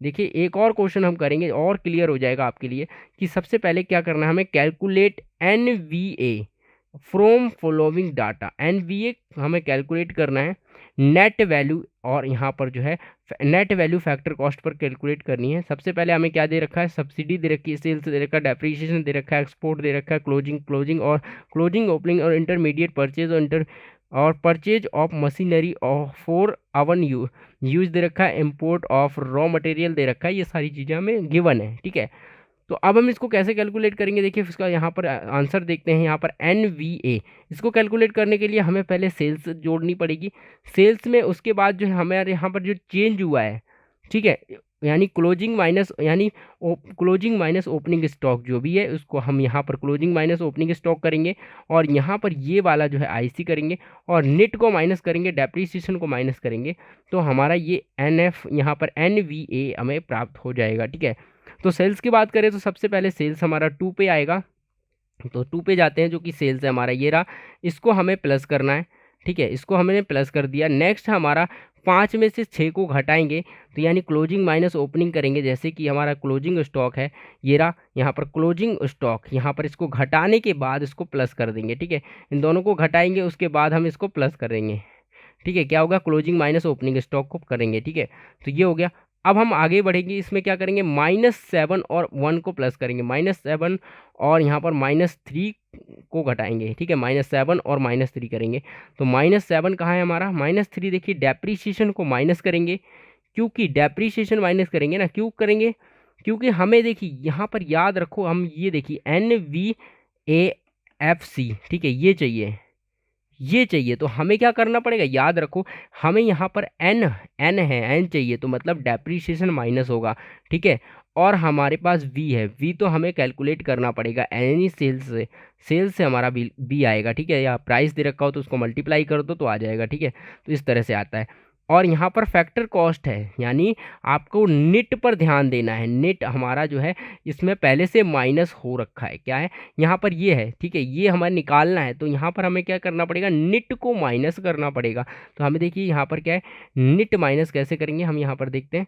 सबसे पहले अब देखिए यहाँ पर क्या है, 7 और 3, यानी 7 3 था हमारा, ये 7 3 तो हमारा डेप्रीसिएशन माइनस हो गया, और 7 हमारा इंटरमीडिएट परचेज जो भी हमारी खरीद है। ठीक है, ये वाला हमारा क्या हो जाएगा, ये भी हमारा माइनस हो जाएगा। नेक्स्ट हमारा जो आता है 1 को हम प्लस कर देंगे, 1 जो है हमारा सब्सिडी हमारे प्लस हो जाएगी। तो देखिए सब जगह जो है सब्सिडी हमारी प्लस हो रही है। तो अगर आप यहाँ पर इस तरह से भी कर सकते थे कि आप जो है टैक्स माइनस जो है यहाँ पर क्या कर सकते हैं, सब्सिडी कर सकते हैं। तो इस तरह से आप कर सकते हैं। ठीक है, तो यहाँ पर आप इस तरह से कर सकते हैं, यहाँ पर सब्सिडी को प्लस करा जा रहा है, सब्सिडी हम प्लस करेंगे। ठीक है, क्या करेंगे, सब्सिडी हम यहाँ पर प्लस भी करेंगे, प्लस ही करेंगे। तो अब देखिए यहाँ पर ये वाला क्वेश्चन भी हो गया, और इस तरह से हम यहाँ पर सॉल्व करेंगे तो यहाँ पर 280 लाख आ जाएगा। ठीक है, तो आई होप दोस्तों आपको ये समझ में आ गया होगा। चलिए अब मैं आपको 2 फॉर्मूले और बता देता हूँ जो कि इंपॉर्टेंट है। ये वाला फॉर्मूला है GDP, रियल GDP कैसे निकालते हैं इसका फॉर्मूला। सबसे पहले नॉमिनल GDP को रखेंगे ऊपर, और प्राइस इंडेक्स को रखेंगे जितना प्राइस है, और उसको मल्टीप्लाई 100 से करेंगे तो हमारा रियल GDP कैलकुलेट हो जाएगा। ठीक है, तो इस तरह से आप रियल GDP निकाल सकते हैं। ठीक है, उसके बाद हम देखेंगे यहाँ पर, देखिए एक क्वेश्चन करते हैं रियल GDP का, जैसे कि ये क्वेश्चन है, इसका भी एक क्वेश्चन करते हैं। ठीक है, तो दोस्तों हम यहाँ पर क्वेश्चन करते हुए जा रहे हैं कि आपको कोई भी डाउट ना रहे। ठीक है, तो आई होप दोस्तों अगर आपको वीडियो पसंद आ रही है, अभी तक आप देख रहे हैं, तो वीडियो को लाइक जरूर कर दें, क्योंकि इस वीडियो के अंदर आपको पूरा जो है कॉन्सेप्ट कवर कर रखा है हमने। तो चलिए अब देखते हैं यहाँ पर अज्यूमिंग यहाँ पर रियल इनकम टू, यहाँ पर अज्यूम की जा रही है रियल इनकम जो है यहाँ पर 200 करोड़ है, एंड प्राइस इंडेक्स बी जो है 2B कितना है, 135 है। Calculate the nominal income, nominal income को हमें यहाँ पर कैलकुलेट करना है। तो अब आप देखिए रियल इनकम कैसे निकालते हैं, real income equal to nominal upon में प्राइस इंडेक्स इंटू 100। जैसे कि ये हमारा फॉर्मूला है, यहाँ पर रियल GDP इक्वल टू होता है nominal GDP and price index upon में और इनटू 100 होता है। उसी प्रकार से यहाँ पर क्या होता है, अज्यूमिंग रियल इंडेक्स जो है हमारा, यहाँ पर रियल इनकम हमारा हो जाएगा nominal income into price index से नीचे आ जाएगा। ठीक है, तो इस तरह से हम इसको कैलकुलेट करेंगे। तो यहाँ पर देखिए क्या है, यहाँ पर किस तरह से हम इसको कैलकुलेट करेंगे, क्या हमें कैलकुलेट करना है, नॉमिनल इनकम को कैलकुलेट करना है। तो नॉमिनल यहाँ पर है, तो हम यहाँ पर इस तरह से कैलकुलेट कर सकते हैं ना। तो हमारा क्या है, यहाँ पर देखिए इस तरह से हम इसको लिख लेते हैं। तो यहाँ पर क्या है, रियल इनकम। ठीक है, रियल इनकम इक्वल टू क्या है, नॉमिनल। ठीक है, नॉमिनल जो है यहाँ पर क्या है, यहाँ पर लिख लेते हैं नॉमी जो है हमारा कितना हो गया, नॉमिनल इनकम। ठीक है, नॉमिनल इनकम। नॉमिनल इनकम आ गया। अब नॉमिनल इनकम यहाँ पर प्राइस इंडेक्स लिखते हैं, इंडेक्स, ठीक है, इंटू 100। तो यहाँ पर इस तरह से आ चुका है। अब हमें क्या करना है, यहाँ पर सिंपल सी बात है, हमें नॉमिनल की वैल्यू चाहिए।